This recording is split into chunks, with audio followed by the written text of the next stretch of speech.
Hello there, and welcome to Sleep Orion. Tonight, we journey to a moment that would reshape our understanding of life itself. To a collection of volcanic islands scattered across the Pacific. To the year 1835, and a young man encountering creatures so ancient they seem to belong to another age. In the Galapagos Archipelago, time moves differently. The air is warm but carried on cool ocean currents. The land is black basalt, freshly cooled from volcanic fire. And across this stark landscape, giants walk. Giants with domed shells and knowing eyes that have seen centuries pass like single seasons. This is a story of observation, of wonder, of a naturalist who learned to see the world not as it appeared, but as it changed. A journey that began with curiosity and ended with understanding that would echo through time. Before we begin, if you enjoy these quiet journeys through history and science, I invite you to like, subscribe, or share a thought in the comments. It helps others find their way here too. One sleepy soul at a time. For now, just breathe. Let your eyes grow heavy. And let us drift back through nearly 200 years, to wooden decks and salt spray, to journal pages filled with careful observations, to the moment when Charles Darwin first encountered the tortoises of the Galapagos. Let's begin. On December 27, 1831, a small vessel departed Plymouth, England, beginning a voyage that would last 5 years and reshape human understanding of the natural world. The ship was HMS Beagle, a 10-gun brig sloop measuring just 90 feet from bow to stern. Her timbers creaked with age, but her purpose was clear: to chart the coastlines of South America with precision, to measure longitudes, and to bring back knowledge from the far reaches of the globe. At the helm stood Captain Robert Fitzroy, a man of contradictions. Born into aristocracy on July 5, 1805, Fitzroy possessed a brilliant mind and a temperament that swung between calm calculation and volcanic fury. His crew had given him a nickname whispered in quiet moments: hot coffee. For when his temper flared, it was sudden and scalding as boiling water. Yet he was also a man of compassion, one who had witnessed the suicide of his predecessor and vowed to do better, to sail with purpose and to return his men safely home. Fitzroy was 26 years old when the Beagle departed. Young for such responsibility, but already seasoned by years at sea and command thrust upon him when Captain Pringle Stokes had taken his own life in the desolate waters of Tierra del Fuego. The weight of that memory never left him. He arranged for 3 native Fuegians to travel with the expedition: Jemmy Button, Fuegia Basket, and York Minster. People he had brought to England on a previous voyage and now sought to return to their homeland, bearing the mixed blessings of English education and Christianity. But Fitzroy carried another concern: the loneliness of command. The isolation that had driven his predecessor to despair. So he sought a gentleman companion, someone to share meals and conversation, someone educated and curious who could ease the burden of solitary authority. He found Charles Darwin. Darwin was 22 years old. Fresh from Cambridge with a degree in theology that satisfied his father but not his soul. He was the 5th child of a wealthy physician, Robert Darwin, a man whose physical size matched his overbearing presence. At 6 feet 2 inches and weighing over 300 pounds, Robert Darwin cast long shadows through his household. He had wanted Charles to become a doctor, like himself. The experiment had failed spectacularly when young Charles fled the operating theatre, unable to bear the screams of patients enduring surgery without anesthetic. Theology had been the compromise.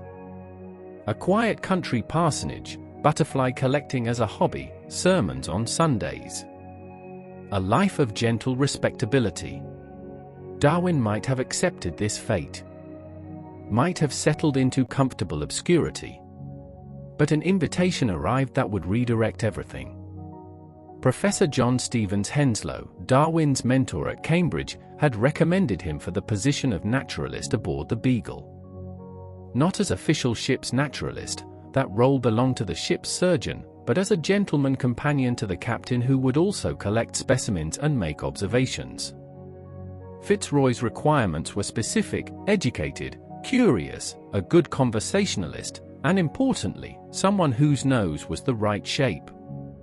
Fitzroy believed in physiognomy, the pseudoscience that claimed character could be read in facial features. Darwin's nose nearly cost him the voyage. Fitzroy worried it showed a lack of determination. Darwin's father initially refused permission. A waste of time. An interruption to proper career prospects. But Charles's uncle, Josiah Wedgwood II, intervened, arguing the educational value, the opportunity for advancement, the chance for his nephew to truly live before settling into predictable routine. Permission was granted. Darwin boarded the Beagle with trunks of books, including the first volume of Charles Lyell's Principles of Geology, a gift from Fitzroy himself. The book argued that Earth was shaped by slow processes over immense spans of time, not sudden catastrophes. Its ideas would simmer in Darwin's mind throughout the voyage, planting seeds that would eventually blossom into revolution. He also brought Milton's Paradise Lost, volumes of poetry, and various scientific treatises. These books would be his companions during the long months at sea, read and reread until their pages became soft with handling. The Beagle was cramped beyond what modern sensibilities could easily comprehend. Darwin shared space barely larger than a closet, his hammock swinging inches from the ship's instruments. The poop cabin, which served as both his sleeping quarters and his workspace, measured roughly 10 feet by 11 feet and was shared with 2 officers. Charts covered the table where he worked. Specimens crowded into every available corner. The smell of preserving spirits mingled with the ever-present odor of damp wood and salt. Seasickness tormented him from the first day and would plague him for years. The Beagle was not a large ship, and she rolled heavily in rough seas. Darwin would lie in his hammock, feeling every motion, fighting the nausea that rose in his throat whenever the ship climbed a wave and then plunged into the trough. He wrote to his sister Caroline that he had never been more miserable, that the voyage might be the worst decision of his life. He questioned his judgment in accepting the position. He longed for solid ground and stillness. Yet when the ship reached land, when he could finally set foot on foreign soil and explore, all misery evaporated like morning mist under tropical sun. He became possessed by curiosity, by the need to see, to collect, to understand. He would rush ashore the moment boats were lowered, eager to begin exploring. Hours would pass as he walked, climbed, examined, collected. He would return to the ship exhausted but exhilarated, his bags full of specimens, his notebook full of observations, his mind buzzing with questions and connections. This pattern repeated throughout the voyage. Misery at sea. Joy on land. The constant oscillation between suffering and wonder. It shaped him, teaching patience, building determination, proving that discomfort could be endured if the reward was sufficient. And the rewards were magnificent. Sights no European naturalist had witnessed. Specimens never before collected. Observations that would eventually revolutionize science. The Beagle traced the coast of South America. In Brazil, Darwin wandered through rainforests so dense that sunlight barely penetrated, collecting beetles and observing the relationships between flowers and insects. But it was also in Brazil that the first crack appeared in his relationship with Fitzroy. They quarreled over slavery. Darwin expressed horror at the institution, at human beings treated as property. Fitzroy defended it, citing the apparent contentment of slaves he had witnessed. Darwin pointed out that no slave could speak freely in front of their master. The argument grew heated. Fitzroy ordered Darwin from his presence. For days they did not speak. Eventually, Fitzroy apologized. The friendship resumed, but more carefully. They had learned each other's boundaries. the topics where disagreement ran too deep for casual discussion. The voyage continued. Down the coast of Patagonia, where Darwin found fossils of giant extinct animals embedded in cliffsides.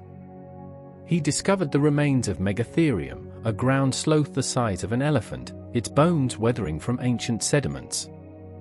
He found Glyptodon, an armadillo the size of a car, its armored shell still partially intact after thousands of years. These extinct giants bore clear relationships to smaller living animals in the same region. A pattern that troubled his understanding of species as fixed and eternal.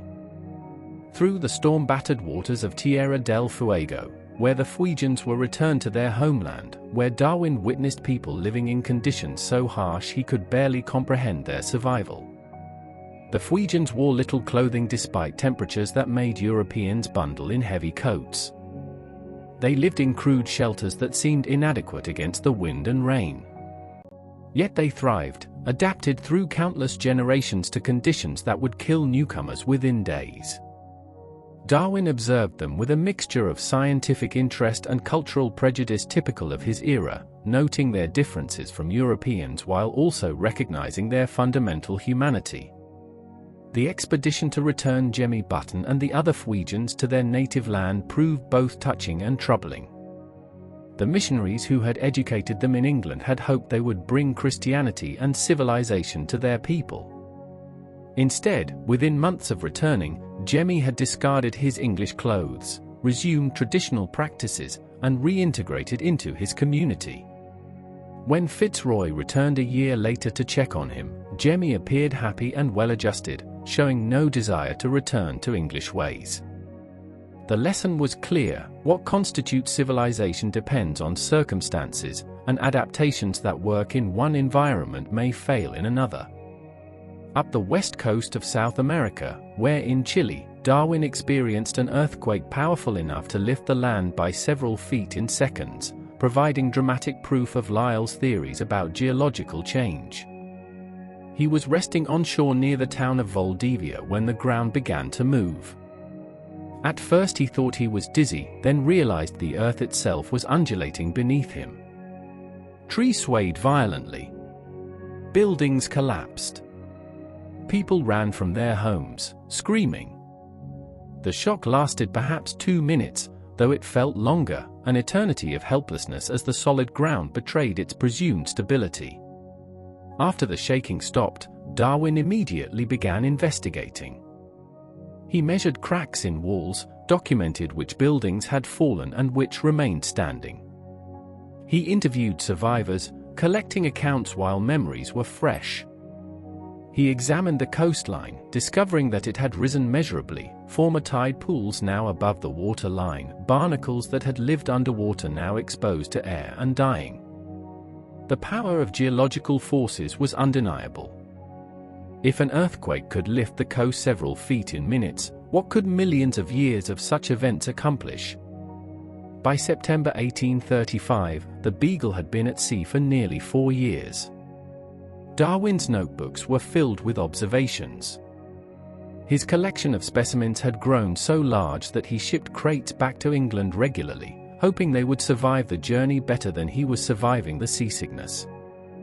He had changed. His hands were rough from fieldwork. His mind was sharpened by constant observation. He was no longer the gentleman naturalist playing at science, but something more serious, more focused. On September 15, 1835, the Beagle dropped anchor at Chatham Island, known to Spanish sailors as San Cristobal. One of the Galapagos Islands, a volcanic archipelago straddling the equator 600 miles off the coast of Ecuador. Darwin's first impression was of desolation. The island was black, barren, covered in recent lava flows that had cooled into twisted sculptures of stone. The few plants that grew were stunted, adapted to harsh conditions and little rainfall. The heat was oppressive, tempered only by ocean breezes. Seabirds wheeled overhead, their cries sharp in the stillness. And everywhere, moving with unhurried certainty across the black rocks, were the tortoises. Giants. Creatures so large that they seemed out of place in the modern world, remnants of an age when different rules applied. Their shells gleamed in the equatorial sun, colors ranging from dark brown to almost black, each plate marked with growth rings and the scars of a long life. Their ancient eyes regarded the newcomers with neither fear nor interest. Simply the patience of beings who had outlived generations of shorter-lived creatures, who moved through time at a pace that reduced decades to mere moments. The size alone commanded attention. These were not the modest tortoises one might encounter in a garden or keep as a pet. These were beings whose shells measured 4, 5, even 6 feet in length, whose weight often exceeded 500 pounds, whose presence dominated the landscape. To stand beside one was to feel suddenly small, to sense the weight of time they carried. They had seen centuries pass. They had watched the world change around them. And they continued, persistent and patient, walking the same paths their ancestors had walked, feeding on the same plants, drinking from the same springs. The volcanic landscape provided a stark stage for these ancient actors. Black basalt, twisted by the cooling process into fantastic shapes, stretched in all directions. Some areas were smooth, the lava having flowed like thick syrup before freezing. Other areas were jagged chaos, the lava having cooled quickly while still churning, creating fields of sharp stone that tore at boots and made walking treacherous. Scattered across this barren terrain were the few plants tough enough to survive, cacti with thick pads storing precious moisture, low scrubby bushes with tiny leaves to minimize water loss, and occasional trees that marked the locations of underground water sources. Against this backdrop of black stone and sparse vegetation, the tortoises moved like living monuments. Each step was deliberate, the heavy body rocking slightly as legs that seemed too stubby to support such weight nonetheless carried it forward with steady reliability. The sound of their passage was subtle but distinct, the scrape of shell against stone when squeezing through narrow gaps, the rustle of vegetation being crushed beneath their feet, the occasional hiss of air being expelled when they withdrew into their shells at a sudden noise or movement. Darwin stepped ashore. Notebook in hand. Pencil ready. Not yet understanding that these islands would change everything. That the observations he was about to make would echo through history. That these tortoises, these patient giants walking slowly across volcanic stone, held secrets that would reshape humanity's understanding of itself. The voyage's purpose had been to chart coastlines and measure tides. But in the Galapagos, Charles Darwin would begin to chart something far more profound. The hidden currents of life itself. The deep time over which species changed. The mechanism by which simple variation could, given enough centuries, reshape the living world. But first, he simply watched. And wondered. And carefully wrote down everything he saw. The giants awaited. Life aboard the HMS Beagle followed rhythms as regular as the tide. The ship's bell marked the watches, for hours on, for hours off, day blending into night and back again. The crew, 65 men in total, knew their duties with practiced precision. Sailors climbed rigging to adjust sails, responding to wind and current with movements that looked like dance. Officers checked instruments, calculating position by sun and stars.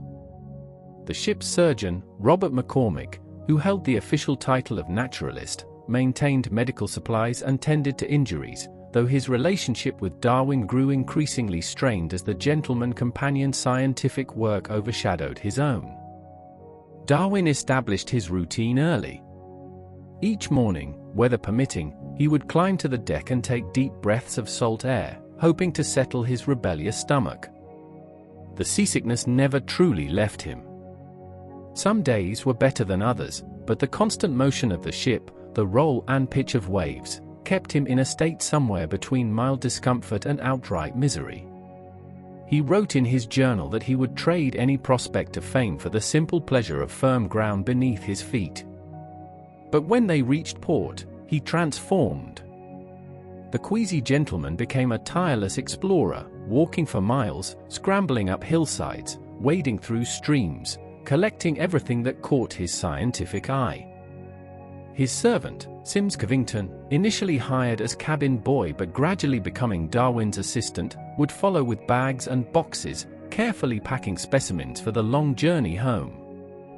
Darwin's method was thorough. He collected beetles from rotting logs, pressing them between sheets of paper. He shot birds with a small gun, carefully noting the color of their eyes and feet before the freshness faded, then preserving them with arsenic soap. He chipped fossils from rock faces, wrapped them in cloth, and sketched their position before removal. He gathered seeds, pressed flowers, bottled marine creatures in spirits. Everything was numbered, catalogued, and described in neat handwriting that filled journal after journal. At sea, when collecting was impossible, Darwin read voraciously. The ship's library was small but carefully chosen.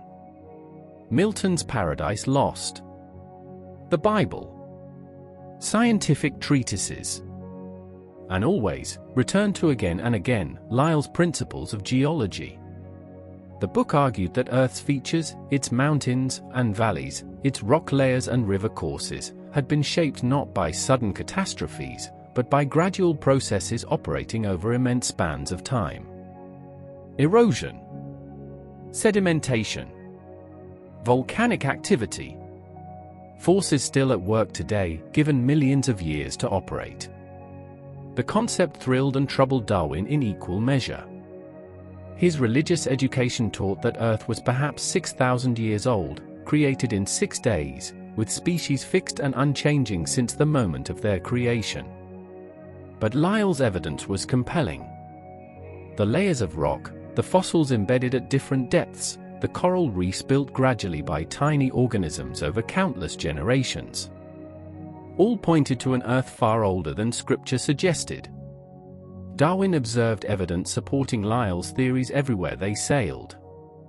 In Patagonia, he found marine shells embedded in cliffs hundreds of feet above the current sea level. The land had risen, or the sea had fallen, or both had shifted over spans of time that made human history seem like a blink. In the Andes Mountains, he found fossil seashells at high elevations, proof that what was now mountain peak had once been ocean floor. The Earth was dynamic, constantly changing, and the changes required time beyond ordinary comprehension. The human relationships aboard the Beagle were more delicate. Fitzroy remained an enigma. Brilliant and troubled, capable of great kindness and sudden rage. He gave Darwin the Lyell book, encouraging scientific inquiry, then became defensive when Darwin's observations challenged biblical interpretations. They shared meals in the captain's cabin, discussing philosophy, politics, and natural history. But certain topics, slavery chief among them, remained dangerous territory. The three Fuegians occupied strange positions in the ship's hierarchy. Jemmy Button, perhaps 17 years old, had adapted most completely to English customs. He wore proper clothes, used knife and fork, spoke English with reasonable fluency. Voyage Basket, the youngest, had been taught needlework and basic literacy. York Minster, oldest and most reserved, maintained more distance, observing but never fully embracing the transformation Fitzroy hoped to achieve. When they reached Tierra del Fuego and the Fuegians were returned to their homeland, Darwin witnessed the collision of cultures with uncomfortable clarity. The relatives who greeted them seemed, to European eyes, impossibly primitive. Nearly naked despite the bitter cold. Living in crude shelters. Communicating in a language that sounded harsh to English ears. Darwin wrote with shock about their appearance, their behavior, their apparent lack of civilization. Then he looked at Jemmy Button, dressed in English clothes, speaking English words, caught between two worlds and comfortable in neither. Within months, reports reached the Beagle that Jemmy had discarded his European clothing and returned to traditional life. The experiment in civilization had failed, or succeeded, depending on perspective. Darwin pondered the implications. Were humans truly so fixed in nature that education could not reshape them? Or had Jemmy simply recognized that English customs offered no advantage in his homeland, that survival required adaptation to local conditions, not adherence to foreign rules? The questions lingered. The Beagle continued its survey work. Up and down the South American coast. Measuring. Mapping. Creating charts that would serve sailors for generations. Fitzroy's obsession with accuracy bordered on the fanatical. He would spend hours checking and rechecking calculations, ensuring that every depth sounding, every coastal profile, met his exacting standards. The work was tedious but vital. Ships depended on accurate charts. Lives hung on the precision of measurements taken far from home. For Darwin, the survey work provided structure but not purpose. His purpose lay in the specimens accumulating in crates below deck, in the notebooks filling with observations, in the questions multiplying faster than answers. Why did different regions have different animals? Why were fossils of extinct creatures similar to, but distinct from, living species in the same area? How did animals adapt to their environments? Were species fixed, or could they change? The questions felt dangerous. They pushed against the boundaries of acceptable inquiry. Species were created by God, distinct and unchanging. To suggest otherwise was to challenge Scripture, to undermine the natural order, to court heresy. Yet the evidence kept accumulating. In March 1835, while in Chile, Darwin experienced an earthquake. He was resting on shore when the ground began to move. Not the gentle swaying of a ship, but solid earth undulating like water. Buildings collapsed. People screamed. When the shaking stopped, Darwin immediately began investigating. He measured how much the coastline had risen, in some places several feet. He examined the damage patterns, noting which structures withstood the stress and which crumbled. He interviewed witnesses, collecting descriptions while memories remained fresh. The earthquake provided dramatic proof of Lyell's theories. If land could rise several feet in seconds, what could happen over millions of years? Mountains could be built. Continents could shift. The Earth was not stable and eternal, but dynamic and changing. And if Earth changed, might not its inhabitants also change? Might not species adapt to shifting landscapes, developing new forms over generations? The idea was forming. Still blurry, still tentative, but gaining substance with each observation. By September 1835, the Beagle had rounded Cape Horn and was heading northwest toward the Galapagos Islands. The archipelago was known to whalers and pirates as a good place to resupply, particularly to stock up on fresh meat in the form of giant tortoises. The creatures could survive for months without food or water, making them living larders for long sea voyages. Ships would capture dozens, stack them below decks, and slaughter them as needed. Darwin knew this before arriving. He had read accounts from earlier visitors. The islands were volcanic, relatively young in geological terms, and isolated from the mainland. They hosted unique species found nowhere else on Earth. The combination of isolation and volcanic origin made them natural laboratories. Whatever lived there had either flown, swum, or drifted from elsewhere, then adapted to local conditions. On September 15, the Beagle anchored off Chatham Island. Darwin prepared his collecting equipment. His gun. His notebooks. His specimen bags. His sense of anticipation ran high. The Galapagos had a reputation among naturalists. Strange birds. Unusual lizards. And, of course, the tortoises. Giants that seemed to belong to an earlier age. Darwin climbed into the ship's boat and was rowed ashore. The black volcanic sand crunched under his boots. The heat hit him like a physical force, different from the humid heat of the rainforest, drier and more intense. The landscape was stark, almost lunar. Recent lava flows had created a terrain of twisted stone. Cacti grew from cracks in the rock, their pads thick with moisture stored against dry seasons. And there, moving with unhurried grace across the black stone, was a tortoise. Darwin approached slowly. The creature was enormous, its shell nearly 5 feet long, its legs thick as tree trunks. It moved with a rocking gait, each step deliberate and patient. When it noticed Darwin, it did not flee. Instead, it pulled its head and legs into its shell and released a long, slow hiss. A sound like steam escaping. A sound of annoyance rather than fear. Darwin waited. After several minutes, the tortoise extended its head again and resumed its journey, apparently deciding the strange two-legged visitor posed no threat. Darwin followed, notebook in hand, beginning to write observations that would echo through history. Not knowing yet how these islands, these tortoises, these seemingly minor variations between creatures on different patches of volcanic rock, would provide the key to understanding the greatest mystery of all: the origin of species.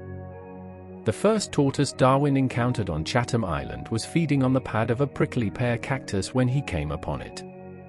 The creature stood on its hind legs, stretching its neck as far as possible, trying to reach the juicy flesh just beyond its grasp. The sight struck Darwin as almost comical, this ancient armored being standing on tiptoe like a child reaching for candy on a high shelf. He circled the animal slowly, maintaining respectful distance, observing its behavior with the attention he had trained on countless other species during his voyage.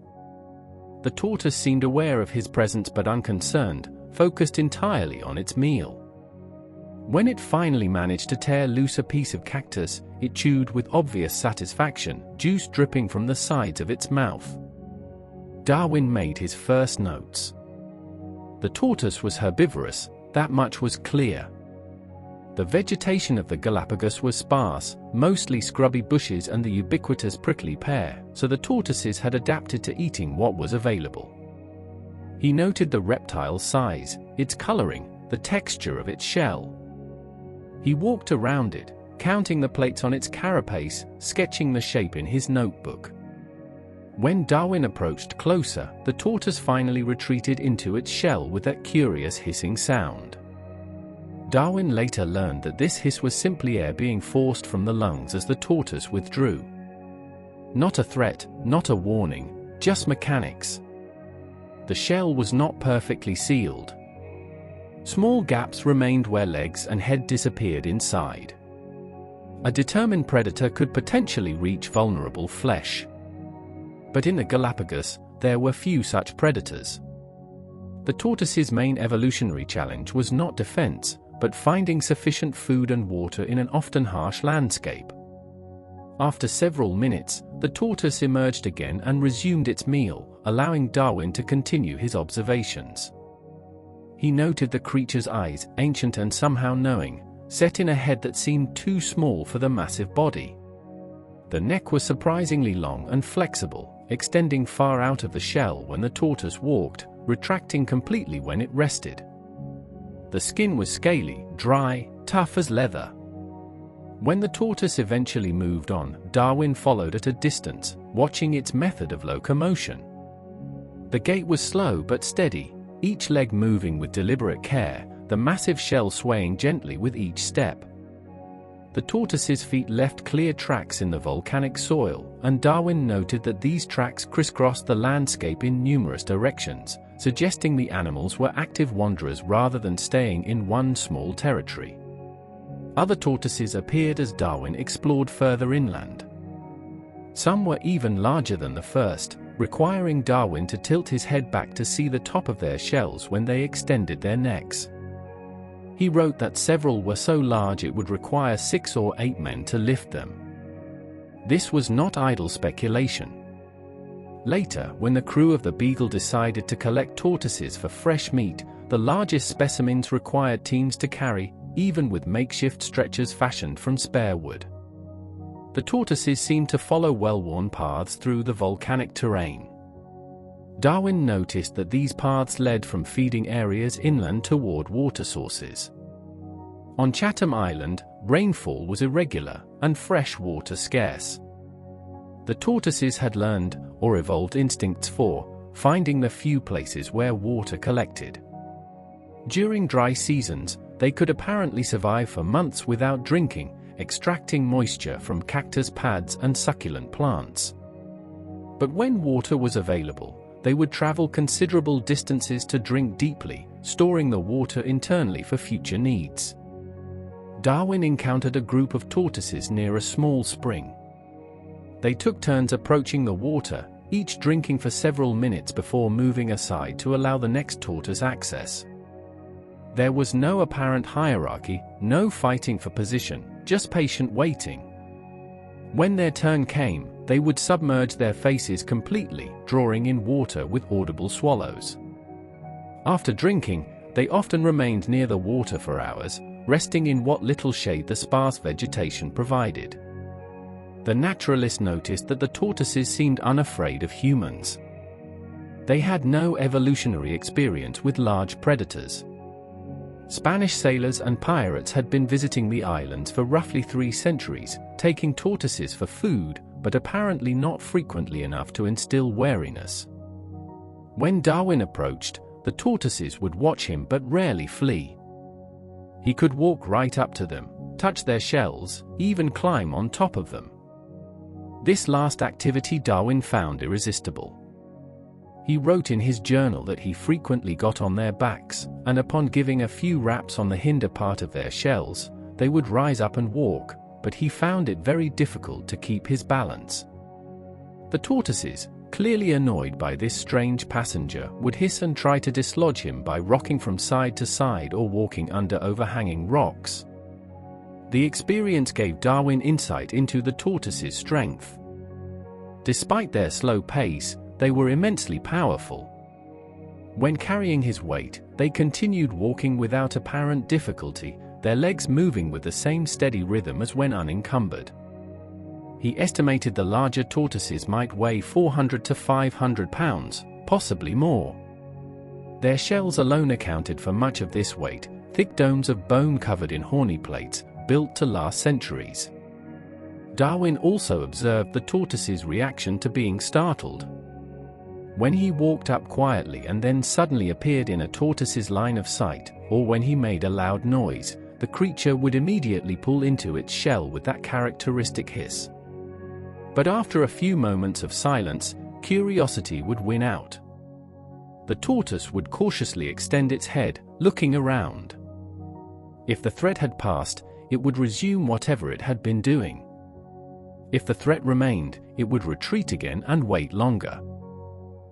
Through repeated observations, Darwin noted that the tortoises seemed to rely heavily on their sense of smell. When he stood downwind, they appeared unaware of his presence until he moved into their line of sight. But when upwind, they would sometimes turn toward him before he was visible, heads extended, apparently catching his scent on the breeze. Their hearing seemed poor. Crew members later claimed that the inhabitants believed these animals were absolutely deaf. Darwin tested this by shouting at tortoises from close range. The animals showed no reaction to sound, only to movement. The tortoises' behavior around food revealed something of their intelligence, or at least their learned experience. They clearly preferred certain plants over others. When options were available, they would pass by less palatable species to reach favored vegetation. They also showed surprising ability to manipulate their environment. Darwin watched a tortoise work for several minutes to tip over a large prickly pear pad so it could access the underside, which was less spiny and more tender.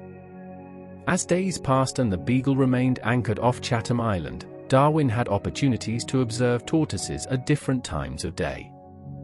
They were most active in early morning and late afternoon, taking advantage of cooler temperatures. During the heat of midday, they would rest in whatever shade they could find, often gathered in groups beneath spreading trees or in the shadows of large rocks.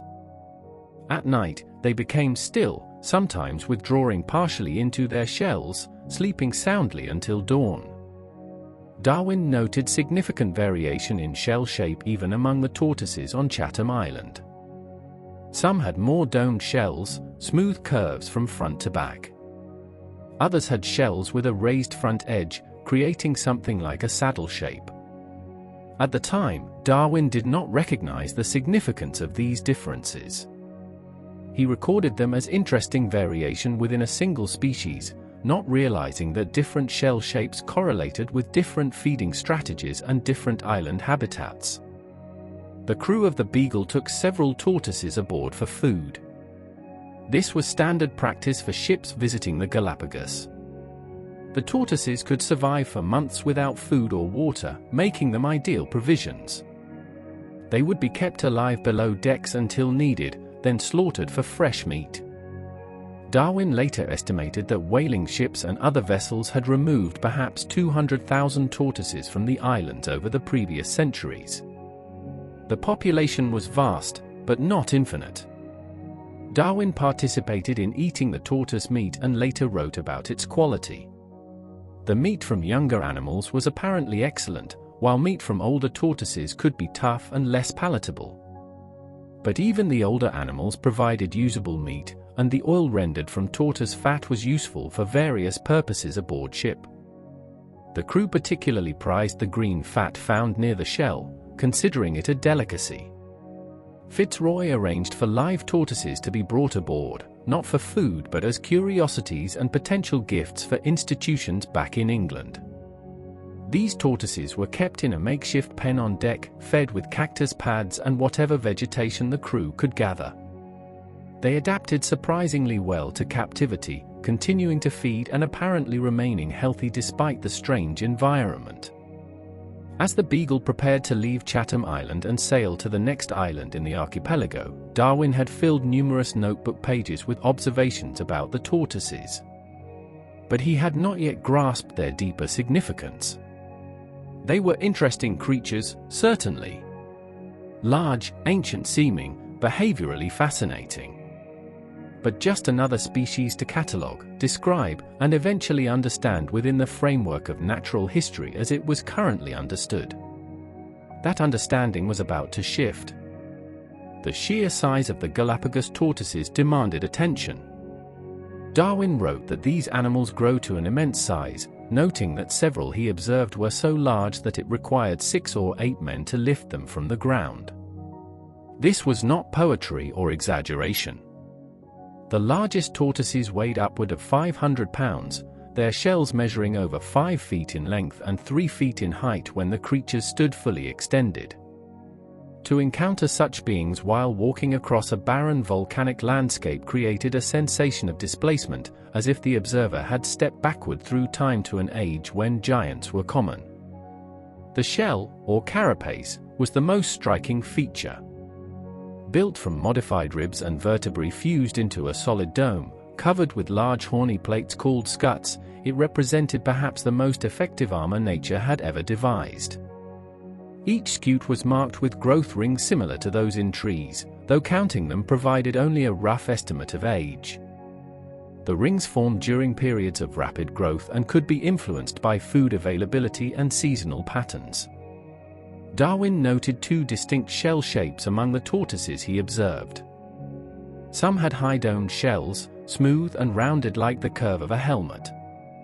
These domes arced gracefully from front to back, providing maximum internal space for organs and stored fat. Other tortoises had shells with a pronounced raised front edge, creating what resembled a saddle. This saddleback shape allowed the tortoise to extend its neck higher, reaching vegetation that would otherwise be inaccessible. At the time, Darwin did not recognize that these shell shapes correlated with different island habitats. Tortoises on islands with abundant low-growing vegetation tended toward domed shells. They fed on grasses, herbs, and fallen leaves, rarely needing to reach high. Tortoises on drier islands where the primary food source was prickly pear cactus growing on tall pads developed saddleback shells. The raised front edge allowed them to stretch their necks to remarkable heights, standing on their hind legs to reach cactus pads growing 6 feet or more above the ground. The coloring of the shells varied from dark brown to almost black, often with lighter centers on each scute creating a subtle pattern. The shells appeared smooth from a distance but revealed rough texture upon close inspection, scarred and weathered by decades of pushing through thorny vegetation and scraping against volcanic rock. Some older tortoises had shells scored with deep grooves, the accumulated damage of a century or more of life. Beneath the carapace, a flatter plate called the plastron protected the tortoise's underside. This ventral shell was lighter in color, yellowish-brown, and slightly flexible at the seams where different sections joined. Male tortoises had concave plastrons, curved inward to facilitate mounting during mating. Females had flat plastrons, and were generally smaller than males of the same age, though still massive by any reasonable standard. The tortoise's skin fascinated Darwin. Thick, scaly, and remarkably tough, it provided protection in an environment filled with sharp volcanic rock and thorny plants. The scales varied in size depending on location. Large plates covered the legs, providing armor for the most exposed areas. Smaller, more flexible scales covered the neck, allowing the remarkable extension and retraction that characterized tortoise movement. The skin color ranged from dark gray to almost black, helping absorb warmth during cool mornings and evenings. The legs were stumpy but immensely powerful, built like columns to support the enormous weight of body and shell. Each foot bore thick claws, worn down by constant walking across abrasive volcanic substrate. The front claws were broader and more spatulate, useful for digging. The hind claws were narrower, more pointed, adapted for gripping terrain during uphill climbs. When a tortoise walked, the movement had a mesmerizing quality. Each leg would lift slowly, move forward with deliberate care, then plant firmly before the next leg moved. The shell swayed gently with this four-beat gait, rocking slightly from side to side. The pace was glacial, perhaps 100 yards per hour at best, but tireless. Darwin observed tortoises walking steadily for hours, covering considerable distances over the course of a day without apparent fatigue. The head was small relative to the massive body, but perfectly formed for the tortoise's herbivorous lifestyle.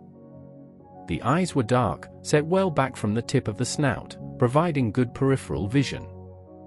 Darwin wrote that the eyes had a peculiar ancient quality, as if they had witnessed things beyond human understanding. This was, of course, projection rather than observation, but the impression was understandable.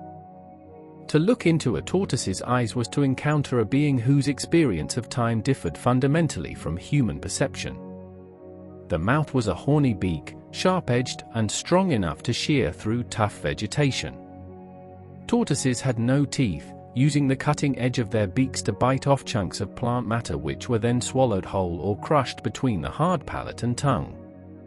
The tongue was thick and muscular, capable of manipulating food within the mouth and pushing it back toward the throat. The neck was perhaps the most remarkable feature. When fully extended, it could stretch surprisingly far, sometimes longer than half the shell's length. This allowed the tortoises to reach food well above ground level and to browse across a wide area without moving their heavy bodies. The neck was covered in loose, wrinkled skin that folded accordion-like when retracted. When threatened, the tortoise could pull its head completely inside the shell, the neck folding back on itself in a complex S-curve. Darwin noted that when the tortoises withdrew into their shells, they released a loud hissing sound. Investigation revealed that this was not vocalization but simply air being forced from the lungs as the body contracted into the limited space within the shell. The sound served as a warning to potential predators, though in the Galapagos, predators large enough to threaten adult tortoises were essentially non-existent. The only real predators the tortoises faced were humans and, for hatchlings and juveniles, the introduced rats and pigs that accompanied human settlement. Adult tortoises were effectively invulnerable. Their shells were too thick and strong for any native predator to penetrate. Hawks might take hatchlings. Snakes could potentially threaten eggs or very young tortoises. But once a tortoise reached a certain size, it was essentially immune to predation, its lifespan limited only by disease, starvation, or old age. And old age came slowly. Very slowly indeed. Darwin learned from the residents of the islands that these tortoises could live for extraordinary lengths of time. Stories circulated of individuals known to be over 100 years old, still active and healthy. Some residents claimed certain tortoises had been adults when their grandparents were children, suggesting lifespans stretching beyond 150 years. Later research would confirm these accounts. Galapagos tortoises can indeed live for more than 150 years, making them among the longest-lived vertebrates on Earth. Their slow metabolism, efficient use of resources, and lack of natural predators all contributed to these remarkable lifespans. A tortoise hatched during the American Revolution might still be alive today, having witnessed the entire span of modern history while slowly eating cactus pads on a remote volcanic island. The tortoise's breathing was slow and deliberate, each breath a visible expansion of the body within the shell. Darwin noted that he could sometimes hear them breathing when he stood nearby, especially after they had been walking uphill or exerting themselves. The sound was a soft, rhythmic wheeze, the bellows of lungs working inside a rigid chamber. Male tortoises were distinguishable from females by several characteristics beyond the concave plastron. They grew larger, had longer tails, and during mating season would make vocalizations. Darwin heard these calls, deep, guttural sounds that carried surprising distances across the volcanic landscape. The calls served to attract females and warn off rival males. When two males encountered each other during breeding season, they would sometimes engage in ritualized combat, extending their necks and attempting to strike each other's heads and necks with their shells. The contests rarely resulted in injury, being more about display and determination than actual violence. Female tortoises, though smaller, were no less impressive. During nesting season, they would travel to suitable sites, often areas of sandy or soft soil, and dig chambers with their hind feet. The digging process could take many hours, the female carefully excavating a flask-shaped chamber and then turning around to position herself properly for egg-laying. The eggs, white, hard-shelled, and roughly spherical, would be deposited into the chamber, covered with soil, and left to incubate in the sun's warmth. The number of eggs varied depending on the tortoise's size and the subspecies. Some tortoises laid only 2 to 7 eggs per clutch, while others might lay 20 or more. The eggs would incubate for 4 to 8 months, the sex of the hatchlings determined by temperature. Warmer temperatures produced more females. Cooler temperatures produced more males. This temperature-dependent sex determination meant that climate changes could potentially skew the sex ratio of hatchlings, with unknown long-term effects on populations. Darwin collected several tortoises to bring back to England, both as scientific specimens and as curiosities. He measured them carefully, weighed them when possible, and made detailed sketches of shell shapes and scale patterns. He also collected tortoises at different life stages, from juveniles to ancient adults, hoping to document growth patterns and age-related changes. What he did not yet recognize was that tortoises from different islands might be different enough to constitute separate species or subspecies. He noted variations in size and shell shape, but attributed these to individual variation or age differences, not geographic separation and adaptive radiation. That recognition would come later, sparked by a casual comment from the vice-governor of the islands. A comment that would change everything. The HMS Beagle did not linger at Chatham Island. Captain Fitzroy's survey work demanded movement, and the archipelago contained multiple islands requiring attention. On September 23, 1835, the ship sailed to Charles Island, known to Spanish speakers as Floriana. This island had a small settlement, the only significant human presence in the Galapagos at the time, and it was here that Darwin would receive information that would eventually revolutionize his thinking. Charles Island showed signs of human habitation not present on Chatham. Small gardens grew near the settlement, cultivated with vegetables and fruit trees brought from the mainland. Feral goats roamed the hills, descendants of animals left by earlier visitors. The human impact was visible in other ways too. The tortoise population had been heavily exploited. Where Chatham Island had tortoises in abundance, Charles Island showed signs of significant depletion. The creatures were still present, but less numerous, and the largest individuals had been systematically removed for food over decades of whaling and pirate visits. The settlement's acting governor was Nicholas Lawson, an Englishman who had been living in the Galapagos for several years. He was familiar with the islands, their wildlife, and particularly the tortoises. When Darwin mentioned his interest in the giant reptiles, Lawson made a remark that should have immediately seized the naturalist's attention but whose full significance Darwin would not recognize until later. Lawson stated that he could tell which island any tortoise came from simply by looking at its shell. Each island, Lawson explained, had tortoises with distinctive characteristics. The shells had different shapes, different proportions, different patterns. Someone familiar with these variations could identify a tortoise's origin with near-perfect accuracy. The tortoises on James Island differed from those on Chatham Island, which differed from those on Charles Island, which differed from those on the larger northern islands. Darwin recorded this information in his notes but did not immediately grasp its implications. He was still thinking within the framework of special creation, where God had created species as fixed types. Variation within a species was expected. But the idea that isolation on different islands might have led to the development of distinct, identifiable types had not yet crystallized in his mind. Part of the problem was Darwin's collecting methodology. When gathering specimens from Chatham Island, he had not carefully labeled which island each tortoise came from. Some specimens were marked with their origin, but others were simply catalogued as Galapagos tortoises without specific provenance. This lack of precise record-keeping would later frustrate Darwin when he tried to analyze the patterns Lawson had described.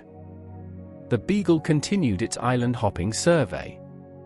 After Charles Island came Albemarle Island, now called Isabella, the largest island in the archipelago. Albemarle was actually formed from multiple volcanic cones that had merged over time, creating distinct regions separated by relatively recent lava flows. Darwin explored the southern part of the island, finding tortoises significantly larger than those on Charles Island and with differently shaped shells. The tortoises on Albemarle had pronounced domed shells and massive bodies. They inhabited areas with more vegetation than the drier islands, feeding on grasses and leaves in addition to cactus. Their necks were thick and powerful but not as long as the saddleback tortoises Darwin had seen elsewhere. These differences made sense for their habitat. With abundant low-growing food, they had no need to reach high vegetation, and could optimize their shell shape for maximum internal volume rather than neck extension. October found the Beagle at James Island, known now as Santiago. This island was uninhabited by humans but hosted abundant wildlife. Darwin spent 9 days exploring James Island, his longest stay at any single Galapagos location. He hunted birds for specimens, collected plants, observed marine iguanas, and spent considerable time watching the tortoises. The James Island tortoises showed yet another shell variation. These had intermediate characteristics, neither as domed as the Albemarle tortoises nor as saddlebacked as some others. The variation seemed endless. Each island presented subtly or dramatically different forms, all clearly related, all recognizably the same type of animal, yet each distinct. Darwin noticed that the tortoises' behavior also varied somewhat between islands. On islands with reliable water sources, tortoises seemed less driven by thirst, more leisurely in their movements. On drier islands, tortoises showed greater urgency when water was found, and would travel longer distances to reach known water sources. These behavioral differences made ecological sense but suggested that the animals had adapted to their specific island conditions over many generations. The paths the tortoises created fascinated Darwin. On every island, well-worn trails connected feeding areas to water sources. These paths were beaten into the volcanic soil by countless tortoise feet over what must have been centuries. Some paths formed deep ruts, worn down several inches below the surrounding surface. Where paths crossed rocky areas, the stone itself showed polishing from thousands of shell scrapings as tortoises squeezed through narrow passages. Following these paths, Darwin could navigate the islands almost as well as with a map. The tortoises had found the most efficient routes between key resources, and their trails reflected accumulated generations of knowledge. A path that appeared to take an unnecessarily circuitous route might avoid an area where lava flows made travel difficult, or bypass a region where food and water were both scarce. The vegetation differed substantially between islands, which Darwin recognized affected the tortoises' diets and thus their physical characteristics. Islands with more rainfall supported lusher vegetation, giving tortoises access to diverse food sources. Drier islands had sparser plant life, dominated by drought-resistant species like prickly pear cactus. The tortoises on drier islands had adapted to this limited diet, developing longer necks and saddleback shells to maximize their ability to reach the cactus pads that might mean the difference between survival and starvation during dry seasons. Darwin observed tortoises feeding on various plants. They ate grasses when available, stripping the blades with sideways motions of their beaks. They browsed on leaves, standing on hind legs to reach branches. They particularly favored the poison apple tree, eating the fallen fruits despite the toxins that would sicken other animals. The tortoises seemed immune to many plant toxins, allowing them to eat vegetation other herbivores avoided. The prickly pear cactus featured prominently in tortoise diets across multiple islands. Despite the formidable spines, tortoises had learned to manipulate the pads carefully, biting around the spines or crushing pads to access the moisture-rich flesh within. Some individual tortoises bore scars around their mouths from encounters with particularly spiny pads, but these injuries were minor and healed quickly. Darwin noted that young tortoises seemed to learn feeding behaviors from older individuals. He observed juveniles following adults to food sources and imitating their feeding techniques. This suggested some capacity for social learning, though the tortoises remained largely solitary creatures outside of mating season. The size differences between island populations intrigued Darwin. Tortoises on islands with abundant food grew substantially larger than those on resource-poor islands. But was this due to individual tortoises having more food during their lifetimes, or were the populations genetically distinct, having evolved different average sizes over many generations? Darwin could not answer this question with the evidence available, but he pondered it. Weather patterns vary between islands, influenced by elevation, prevailing winds, and ocean currents. Some islands received regular rainfall, while others endured months-long droughts. These climatic differences created distinct microclimates within the archipelago, each selecting for tortoise characteristics best suited to local conditions.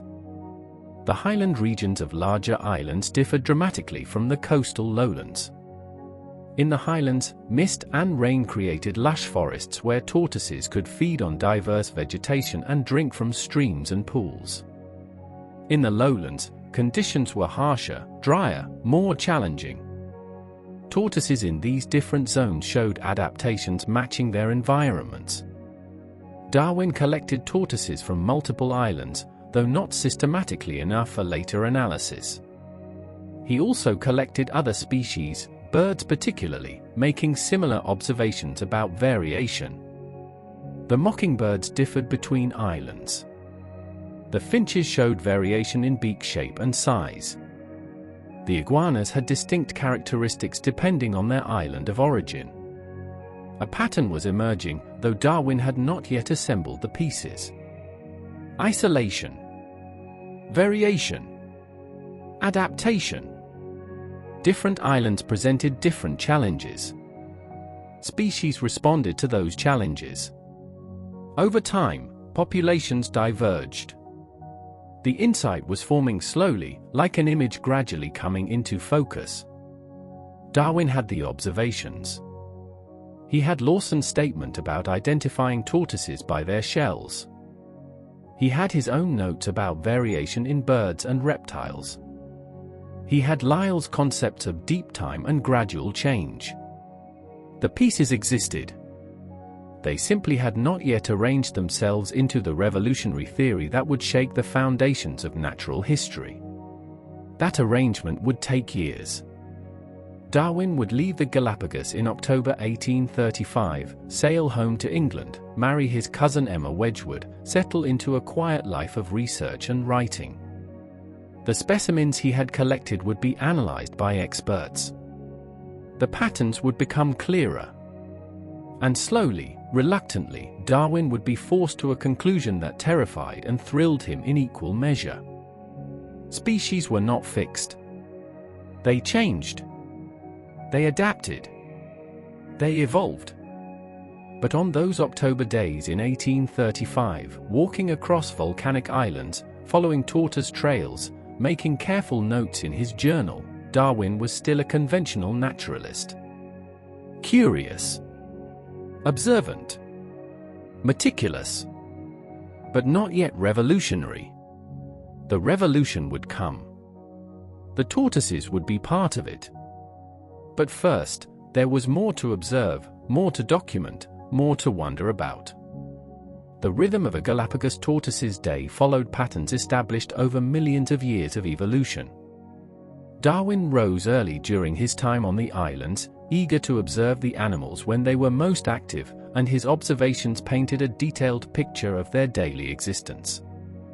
Just after dawn, as the equatorial sun began warming the volcanic landscape, the tortoises would emerge from their overnight resting places. Some had slept partially withdrawn into their shells, heads and legs pulled in for warmth during the cool night. Others had simply stopped moving at dusk, remaining where darkness found them, eyes closed, breathing slow and steady. As light increased and warmth returned, the tortoises began to stir. They extended their necks, blinking slowly, surveying their surroundings with what appeared to be careful deliberation. Then, one leg at a time, they would begin walking, heading toward feeding areas with the same patient determination that characterized all their movements. Darwin noted that the tortoises seemed to have preferred feeding locations, returning to the same areas day after day. These might be patches of particularly tasty grass, stands of young vegetation, or groves of trees bearing fruit. The trails leading to these locations were worn deep into the earth, testament to countless generations following the same routes. The feeding itself was methodical. A tortoise would approach a plant, extend its neck to the maximum, and use its sharp beak to bite off leaves, stems, or fruits. Chewing was minimal. The tortoise would simply bite, swallow, bite again, swallow again, working its way through available vegetation with steady efficiency. When feeding on cactus pads, tortoises showed surprising dexterity, manipulating the spiny vegetables with their beaks and even using their front legs to hold particularly stubborn pads in place while biting. Darwin observed that tortoises often fed in groups, though whether this represented social behavior or simply multiple individuals converging on good food sources was unclear. They tolerated each other's presence without apparent conflict.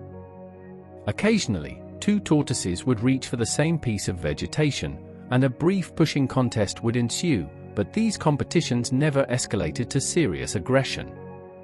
The winner would take the disputed food, and the loser would simply move to a different plant. After feeding for several hours, usually by mid-morning when the sun had grown hot, the tortoises would seek shade. This search for relief from the heat was one of the few times Darwin observed them moving with anything approaching urgency.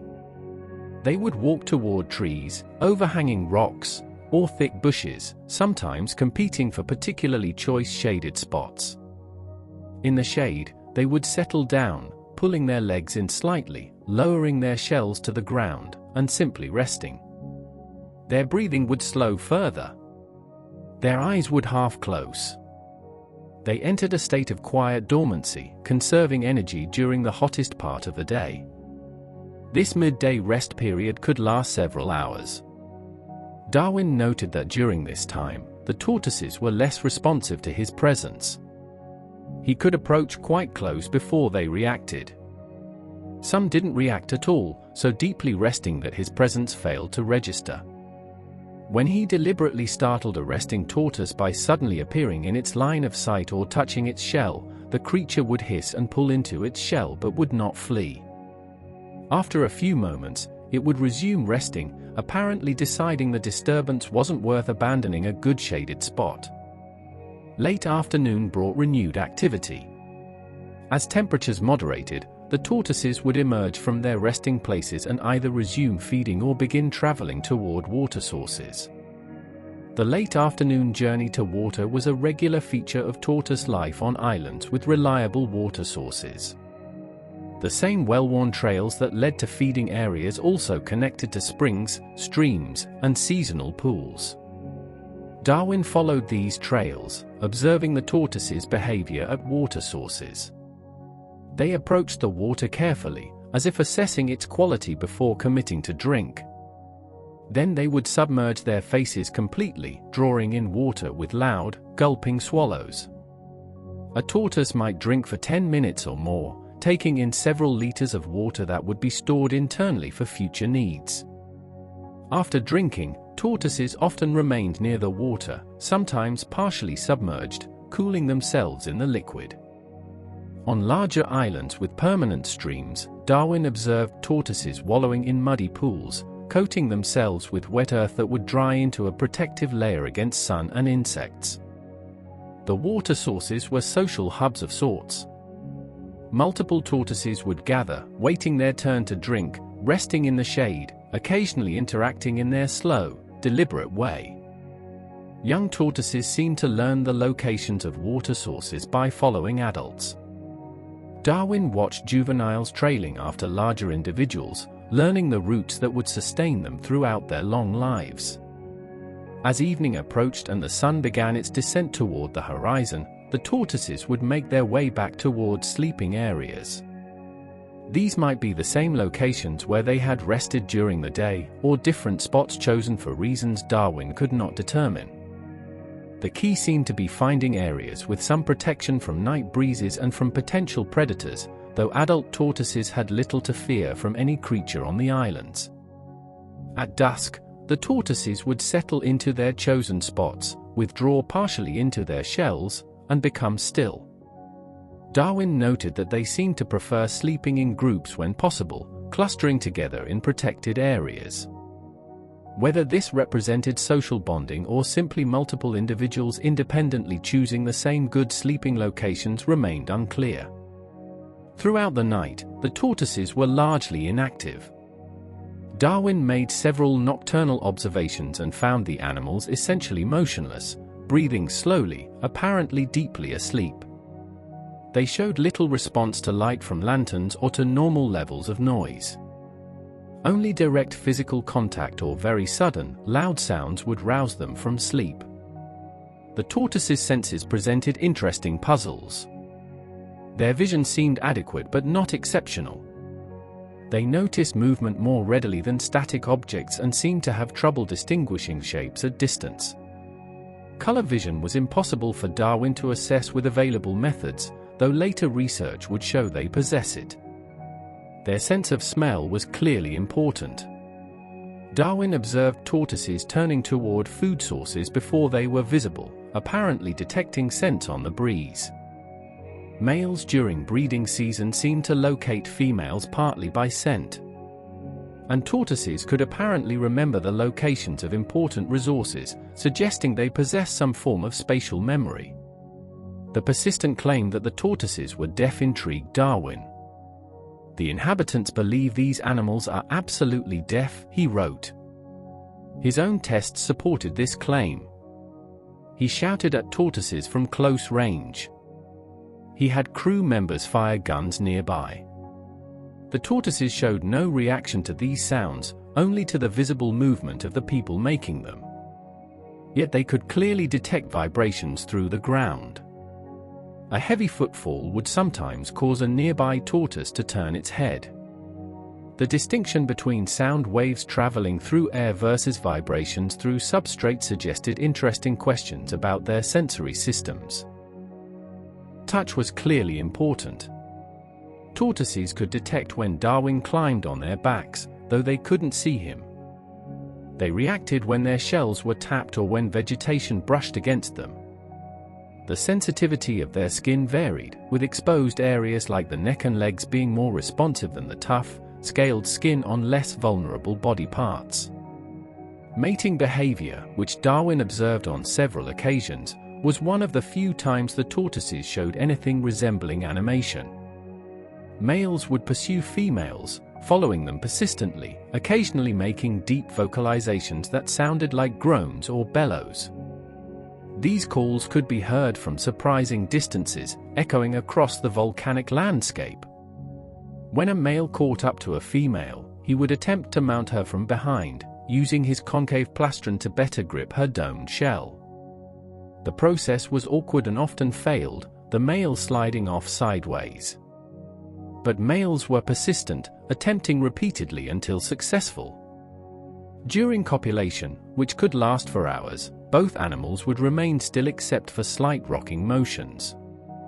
Females preparing to lay eggs showed interesting behaviors. They would explore potential nesting sites carefully, often rejecting several locations before finding one satisfactory. The nesting process itself was laborious, requiring many hours of digging with the hind feet, shaping a chamber, positioning correctly, laying eggs, and then carefully covering the nest and disguising its location. After laying, the female would abandon the nest entirely. Parental care ended with egg deposition. The eggs would incubate in the sun's warmth, and several months later, hatchlings would dig their way to the surface and begin independent lives.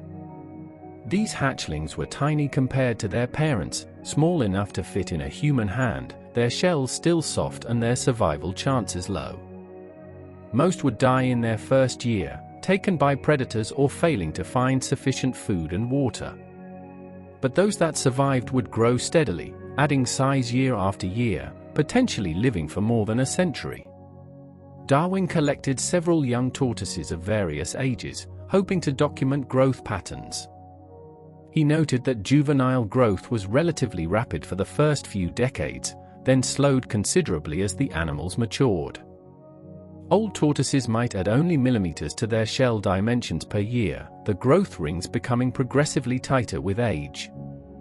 The tortoise's interactions with other species intrigued Darwin. Small birds, particularly mockingbirds and finches, would sometimes land on the tortoises' backs, picking off ticks and other parasites. The tortoises tolerated this grooming behavior, occasionally extending their necks to allow the birds access to hard-to-reach areas. This mutualistic relationship benefited both parties. The birds gained food, and the tortoises gained relief from parasites. Land iguanas, which shared the islands with tortoises, seemed to have neutral relationships with the giants. Both species were herbivorous and sometimes fed in the same areas, but they largely ignored each other.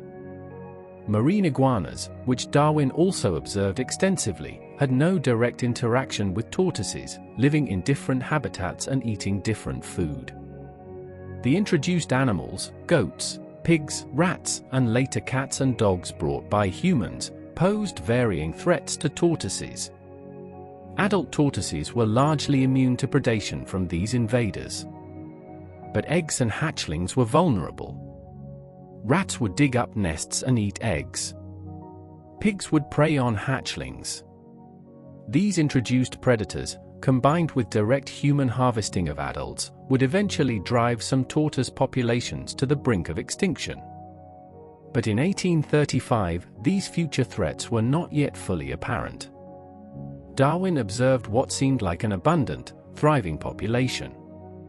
The tortoises moved through their daily cycles with an air of permanence, as if they had always been here and always would be. Giants in a landscape that seemed made for them, living at a pace that reduced the urgent human world to insignificance. Watching them, Darwin felt time slow. The constant pressure to achieve, to hurry, to accomplish fell away. There was something meditative about observing creatures for whom a day's journey might cover a few hundred yards, for whom seasons were the meaningful units of time, for whom a human lifespan was merely a fraction of their own. In his journal, Darwin wrote observations that mixed scientific detachment with genuine wonder. He was documenting facts, gathering data, building knowledge. But he was also experiencing something deeper. A connection to the natural world. A sense of life's diversity and resilience. A dawning awareness that nature operated on principles he was only beginning to glimpse. The tortoises simply lived. They fed, drank, rested, mated, laid eggs, and eventually died, their shells weathering in the sun until they crumbled into the volcanic soil. But in their simple existence lay profound lessons about adaptation, survival, and the deep time over which life shapes and reshapes itself. Darwin was watching, learning, wondering. And though he didn't yet know it, assembling the observations that would eventually revolutionize humanity's understanding of itself and its place in the living world. The relationship between humans and the Galapagos tortoises had been one of almost unilateral exploitation since Spanish sailors first discovered the islands in 1535. Bishop Tomás de Bolonga, whose ship had been blown off course while sailing from Panama to Peru, wrote the first European account of the tortoises, describing creatures so large that each could carry a man on top of himself. This observation proved prophetic, as the tortoises' size and unique biology would make them targets for human harvesting that would last for centuries. The tortoises possessed two characteristics that made them particularly valuable to sailors. They were large, providing substantial meat, and they could survive for months without food or water. This second trait was crucial. In an era before refrigeration, fresh meat spoiled within days aboard ship. But live tortoises could be stacked in the holds, remaining alive and fresh until needed. They were, essentially, self-preserving food sources. Whaling ships were the primary exploiters. The Pacific whaling industry boomed in the late 18th and 19th centuries, with hundreds of ships hunting sperm whales in waters near the Galapagos. These ships would stop at the islands to resupply, and tortoises became standard provisions. A ship might take 50 or more tortoises at once, knowing they would provide fresh meat for months of ocean travel. The method of capture was simple. Sailors would walk the islands, locating tortoises along their well-worn trails. The tortoises' slow pace and lack of fear made them easy prey. Several men would flip a tortoise onto its back, rendering it helpless, then carry or drag it to boats that would ferry it to the ship. The tortoises were heavy, and moving them required significant effort, but the reward justified the work. Once aboard ship, tortoises were stored in the hold, often simply stacked on their backs in the dark. They could survive under these conditions for extraordinary lengths of time. Accounts exist of tortoises living aboard ship for over a year without food, drawing on their internal fat reserves. When sailors wanted fresh meat, they would select a tortoise, slaughter it, and distribute the meat. The crew particularly prized the fat near the shell, and the oil could be rendered for various uses. Pirates and buccaneers used the island similarly, stocking their ships with live tortoises before long voyages. The famous pirate William Dampier visited the Galapagos multiple times in the late 17th century and wrote about the abundance of tortoises and how useful they were for provisioning. His accounts encouraged other pirates to use the islands as supply stations. Later, as settlement began on some islands, residents also harvested tortoises. The meat was food. The shells became containers or troughs. The oil was used for lamps and cooking. Every part of the tortoise found some use. The result was systematic depletion of populations, particularly on smaller, more accessible islands. Darwin witnessed this exploitation firsthand. The HMS Beagle took 30 tortoises aboard for food during their visit. Darwin ate tortoise meat on multiple occasions and wrote about its quality, noting that meat from younger animals was preferable. He participated in the system without apparent moral qualm, viewing it as standard practice for ships visiting remote locations. The settlement on Charles Island, where Darwin met Nicholas Lawson, depended partly on tortoise harvesting. Lawson told Darwin that ships had been taking tortoises from the islands for so long that some populations were noticeably reduced. Charles Island itself had once supported thousands of tortoises. By 1835, they were much less common, and the largest individuals had been selectively removed, as they provided the most meat. Lawson's ability to identify tortoises by their island of origin had practical applications beyond scientific interest. Ships' captains would sometimes capture tortoises from multiple islands, storing them mixed together in holds. When they reached port and wanted to return any surviving tortoises, or when scientists wanted to study the specimens, determining each tortoise's origin required someone with Lawson's expertise. The scale of tortoise harvesting was staggering. Conservative estimates suggest that whaling ships and other vessels removed at least 200,000 tortoises from the Galapagos between the late 1600s and the early 1900s. Some estimates run much higher, suggesting the true number might exceed 300,000 individuals. Given that tortoises reproduce slowly and require many years to reach sexual maturity, even a sustainable harvest rate would have been very low. The actual harvest rate was anything but sustainable. The impact varied by island. Smaller islands with smaller initial populations were depleted first. Floriana, the first island settled by humans and the most accessible, saw its tortoise population driven to extinction by the mid-1800s. The Floriana tortoises, which had distinctive characteristics, vanished entirely. No amount of later conservation could bring them back. Other islands suffered similarly. Pinta Island, Fernandina Island, and others saw their populations reduced to critical levels. By the time scientists began systematic study of the tortoises in the early 20th century, several subspecies had been lost forever, and others clung to existence with only a few hundred individuals remaining. The introduced animals compounded the problem.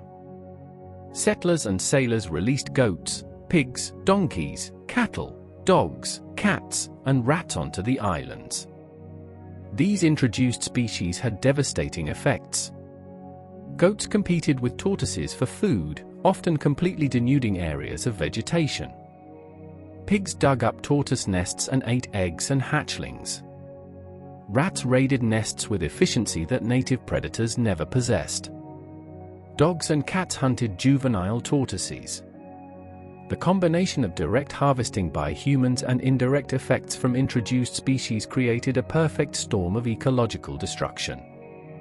By the mid-20th century, scientists feared that the Galapagos tortoise might go the way of so many other island species, into extinction. The first serious conservation efforts began in the 1960s and 1970s. The Ecuadorian government, which had sovereignty over the islands, established the Galapagos National Park in 1959. The Charles Darwin Foundation was created to support scientific research and conservation. The Darwin Research Station on Santa Cruz Island became the hub for tortoise conservation efforts. Conservationists began captive breeding programs, collecting eggs from wild nests and incubating them in protected facilities. The hatchlings would be raised for several years until they were large enough to have a good chance of survival, then released back into the wild. This Head Start program significantly improved survival rates. Efforts to remove or control introduced species also began. Goats were hunted aggressively, with marksmen using helicopters to reach even the most remote populations. Pigs and rats were trapped and poisoned. Dogs and cats were removed from areas with critical tortoise populations. These eradication campaigns were expensive and time-consuming, but gradually they succeeded in reducing pressure on tortoise populations. Some islands saw remarkable recoveries. Populations that had numbered in the hundreds began growing into the thousands. Subspecies that had been on the brink of extinction stabilized and began expanding their ranges. The success stories provided hope and justified continued conservation investment. But some losses were irreversible. The Pinta Island tortoise subspecies was believed extinct until a single male, nicknamed Lonesome George, was discovered in 1971. For decades, conservationists tried to find him a mate or at least a closely related female from another subspecies. Despite these efforts, George never successfully reproduced. He died in 2012, the last of his kind, and with him went millions of years of evolutionary history. The lesson of the tortoise's exploitation and near extinction was painful but clear. Island species are vulnerable. Human activity can decimate populations with shocking speed. But with sufficient effort and resources, some damage can be repaired. Species can recover if given protection and support. Darwin, watching tortoises in 1835, could not have imagined the future threats they would face. He saw abundance and assumed it would persist. He participated in harvesting them without recognizing how cumulative effects of countless such harvests would deplete populations. His observations, careful and thorough as they were, existed within the limited understanding of his time. Later, when Darwin developed his theory of evolution, he would recognize that the Galapagos tortoises represented something precious.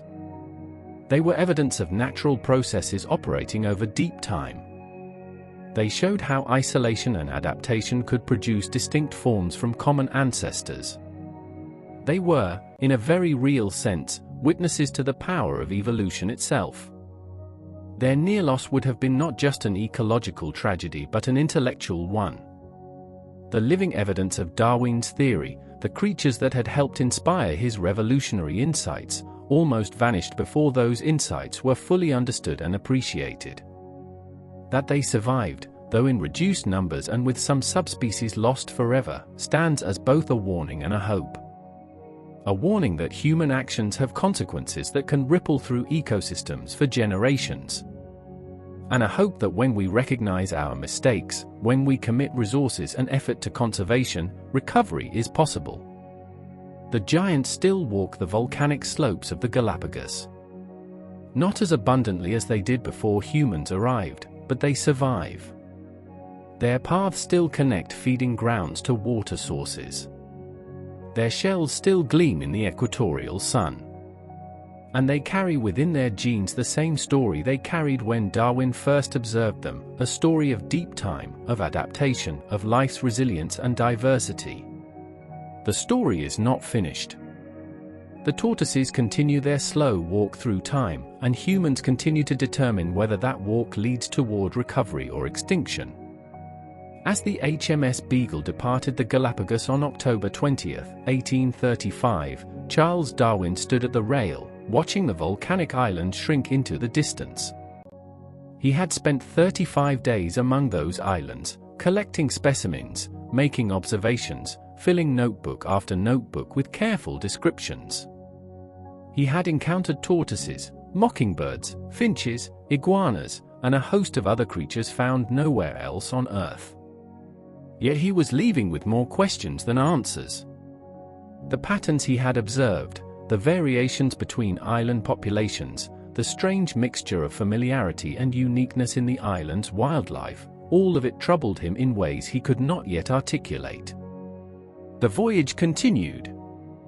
The Beagle crossed the Pacific, stopped at Tahiti and New Zealand, visited Australia, rounded the Cape of Good Hope, and finally, on October 2, 1836, nearly 5 years after departure, arrived back in England. Darwin stepped onto English soil a changed man.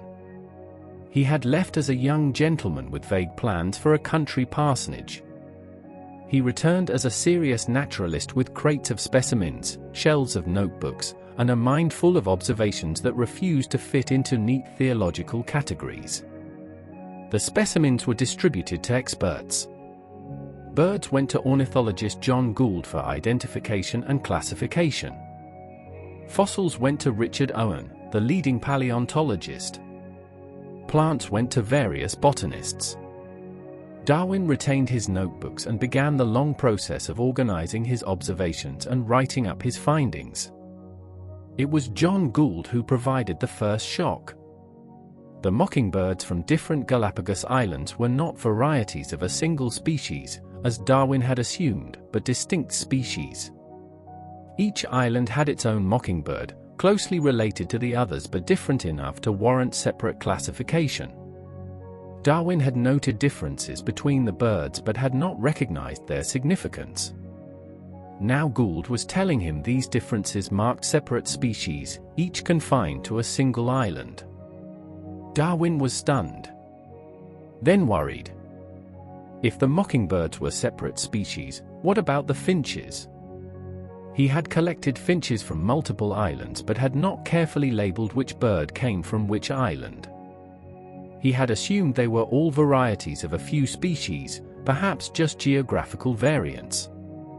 Now he needed to know their exact origins, and his record-keeping had been insufficiently precise. Gould analyzed the finches. The news was even more remarkable. The birds Darwin had assumed represented a mix of finches, warblers, and other families were all finches, a single group that had diversified into multiple species occupying different ecological niches. Some had large, powerful beaks for cracking seeds. Others had thin, delicate beaks for catching insects. Still others had intermediate beaks. The variation in beak shape correlated with differences in diet and feeding behavior. And they were different species, not just varieties. Different species on different islands, sometimes multiple species on the same island, all clearly related, all obviously descended from a common ancestor, yet each adapted to specific conditions. Darwin's mind reeled. How could this happen? How could one ancestral finch species give rise to multiple distinct species?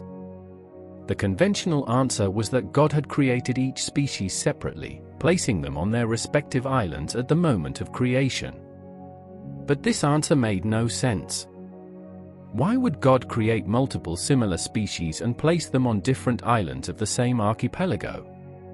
Why would they show such clear signs of relationship if they had separate origins? Then Darwin remembered Nicholas Lawson's comment about the tortoises. How he could identify which island any tortoise came from by its shell characteristics. Darwin had recorded the comment but hadn't fully processed its implications. Now, in light of Gould's revelations about the birds, Lawson's statement took on new significance. The tortoises were also different on different islands.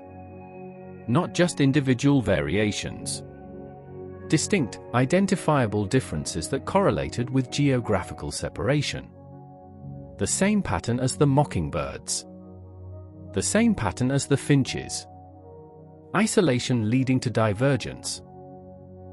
Darwin began to formulate a hypothesis.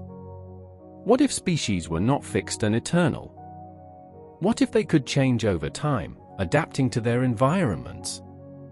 What if geographical isolation allowed populations to diverge, accumulating differences until they became distinct species? The idea was heretical. It challenged biblical creation narratives.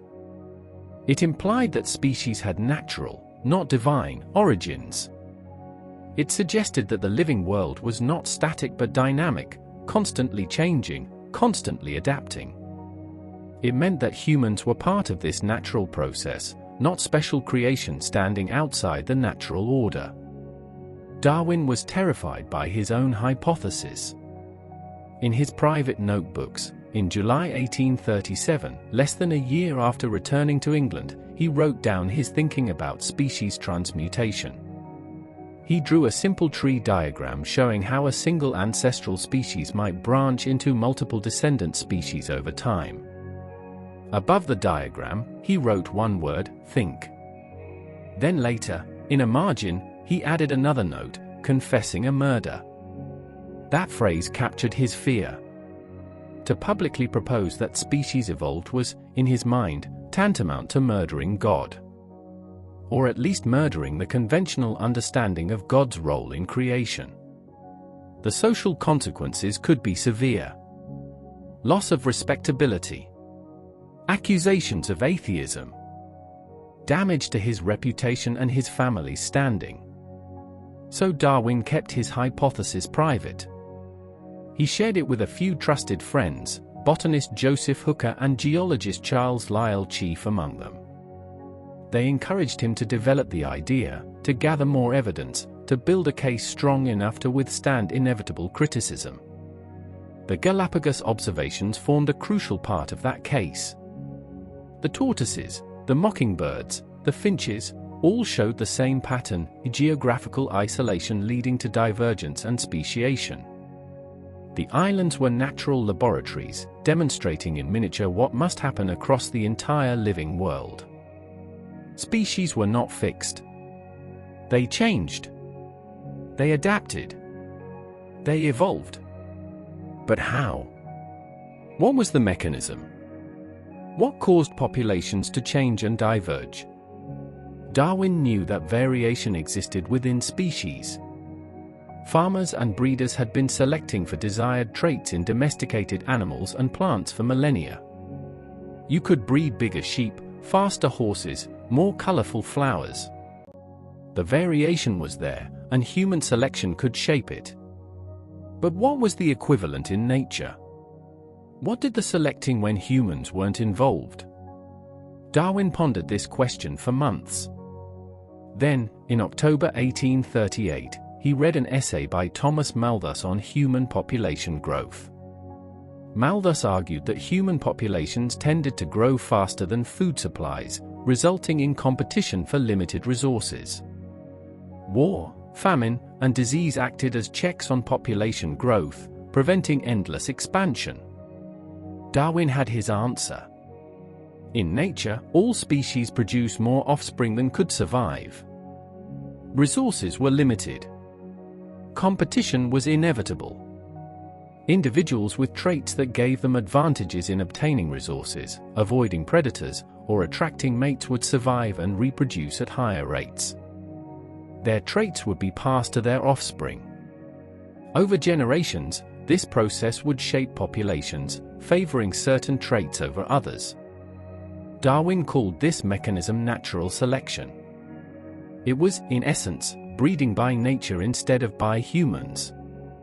And given enough time, given the geological ages Lyell had demonstrated, natural selection could produce all the diversity of life on Earth. Simple beginnings could lead to complex outcomes through gradual change over immense spans of time.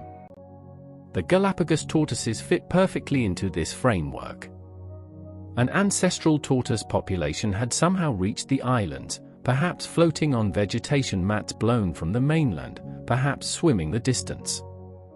Once there, individuals that colonized different islands became geographically separated. Each island presented slightly different conditions, different vegetation, different rainfall patterns, different predators. On islands with abundant low-growing vegetation, tortoises with domed shells and shorter necks survived well. On drier islands where prickly pear cactus was the primary food source, tortoises that could reach higher had advantages. Natural selection favored individuals with longer necks and saddleback shells on these islands. Over many generations, each island population became increasingly adapted to local conditions. Eventually, the populations diverged enough to become distinct subspecies or even species. They retained clear evidence of their common ancestry, their basic body plan, but each was shaped by the particular challenges of its home island. This same process explained the mockingbirds, the finches, and countless other examples of geographical variation and island endemism. It was elegant. It was powerful. It made sense of patterns that had puzzled naturalists for generations. But Darwin still didn't publish. He spent years gathering more evidence, anticipating objections, building his case with meticulous care. He studied barnacles for 8 years, becoming the world's expert, learning everything possible about variation within species. He conducted breeding experiments. He corresponded with farmers, gardeners, pigeon fanciers, anyone who had experience with variation and selection. He filled notebooks with observations and arguments. Meanwhile, he married Emma Wedgwood, moved to Down House in Kent, had 10 children, and lived the life of a gentleman naturalist. His health was poor, possibly a consequence of some tropical disease contracted during the voyage, possibly psychosomatic, possibly both. He suffered from stomach problems, headaches, and fatigue that limited his working hours. But within those limits, he was phenomenally productive. By the 1850s, Darwin had written hundreds of pages on his theory but had not published. He was planning a massive work, a comprehensive treatment of evolution by natural selection with every possible piece of evidence and every conceivable objection addressed. He called it his big book and imagined it would take years more to complete.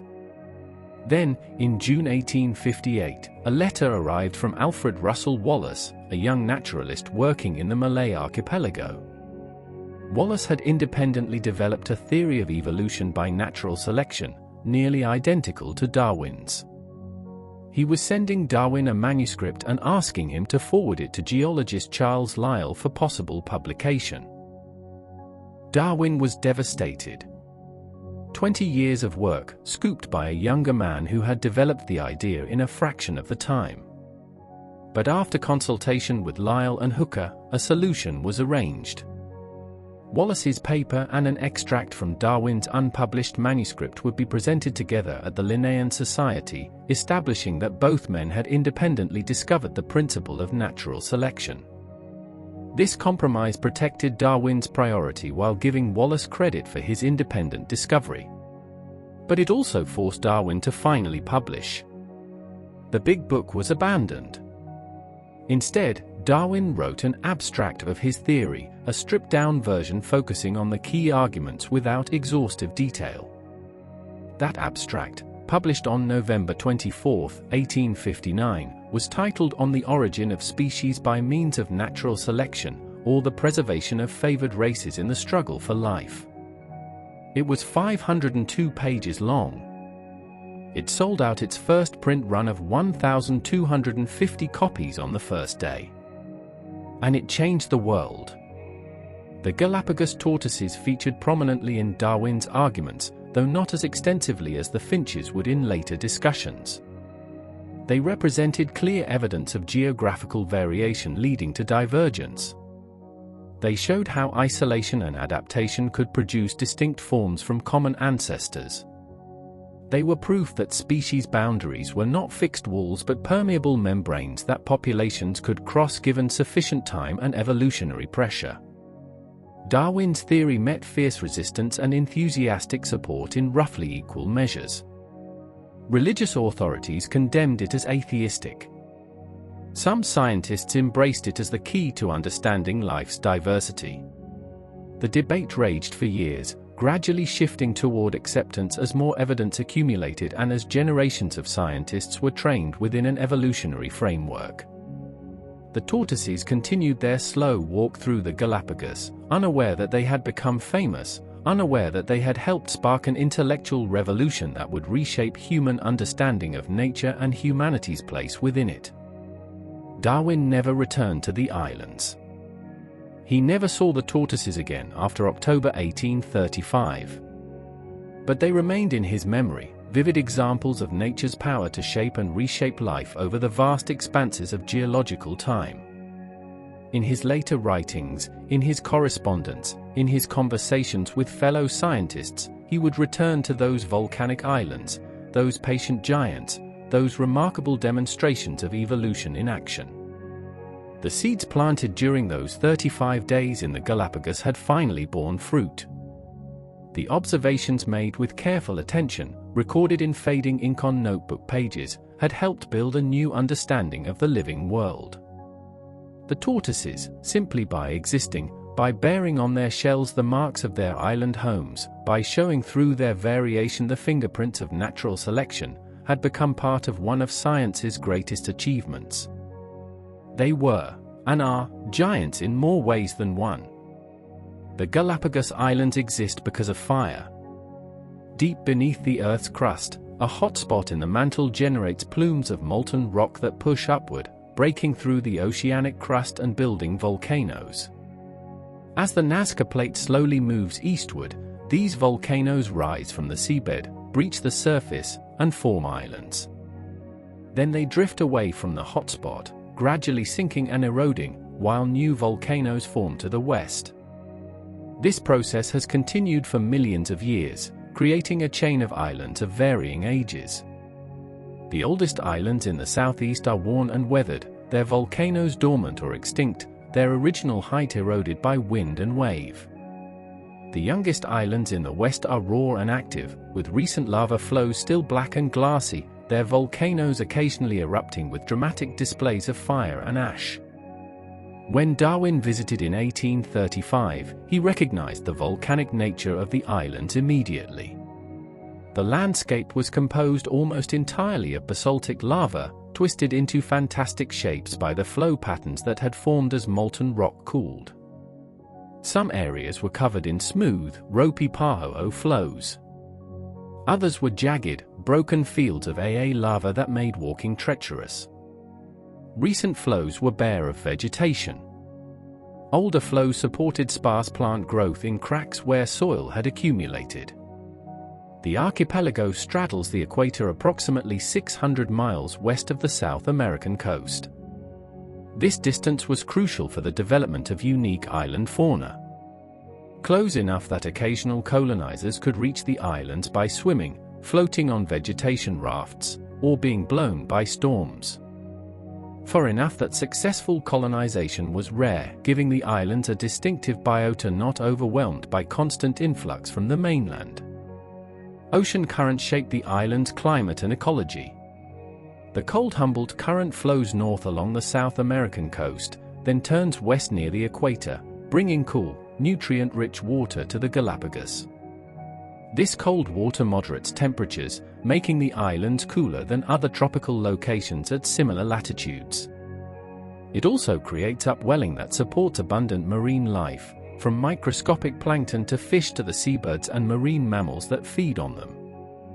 The islands experience two seasons, influenced by currents and winds. From June to November, the Garua season brings cool, dry weather with frequent mists but little rain. Trade winds blow from the southeast, and the cold Humboldt Current dominates. From December to May, the warm season brings higher temperatures, occasional heavy rains, and calmer winds. The warm Panama Current influences the islands during this period. These seasonal patterns created distinct habitats at different elevations. The lowlands, particularly on the western sides of islands facing prevailing winds, were hot and dry, dominated by drought-adapted vegetation. Cactus was abundant, along with low shrubs and scattered trees. Water was scarce except during the occasional torrential rain. The highlands, present on the larger islands, were cooler and wetter.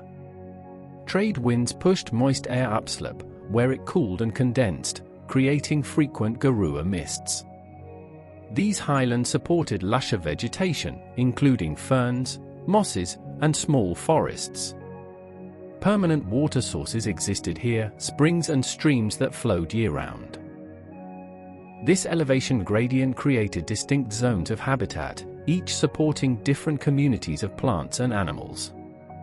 Tortoises on larger islands could move between zones, feeding in the highlands during the wet season when vegetation was abundant, then retreating to the lowlands during the dry season, surviving on stored fat and cactus pads until the rains returned.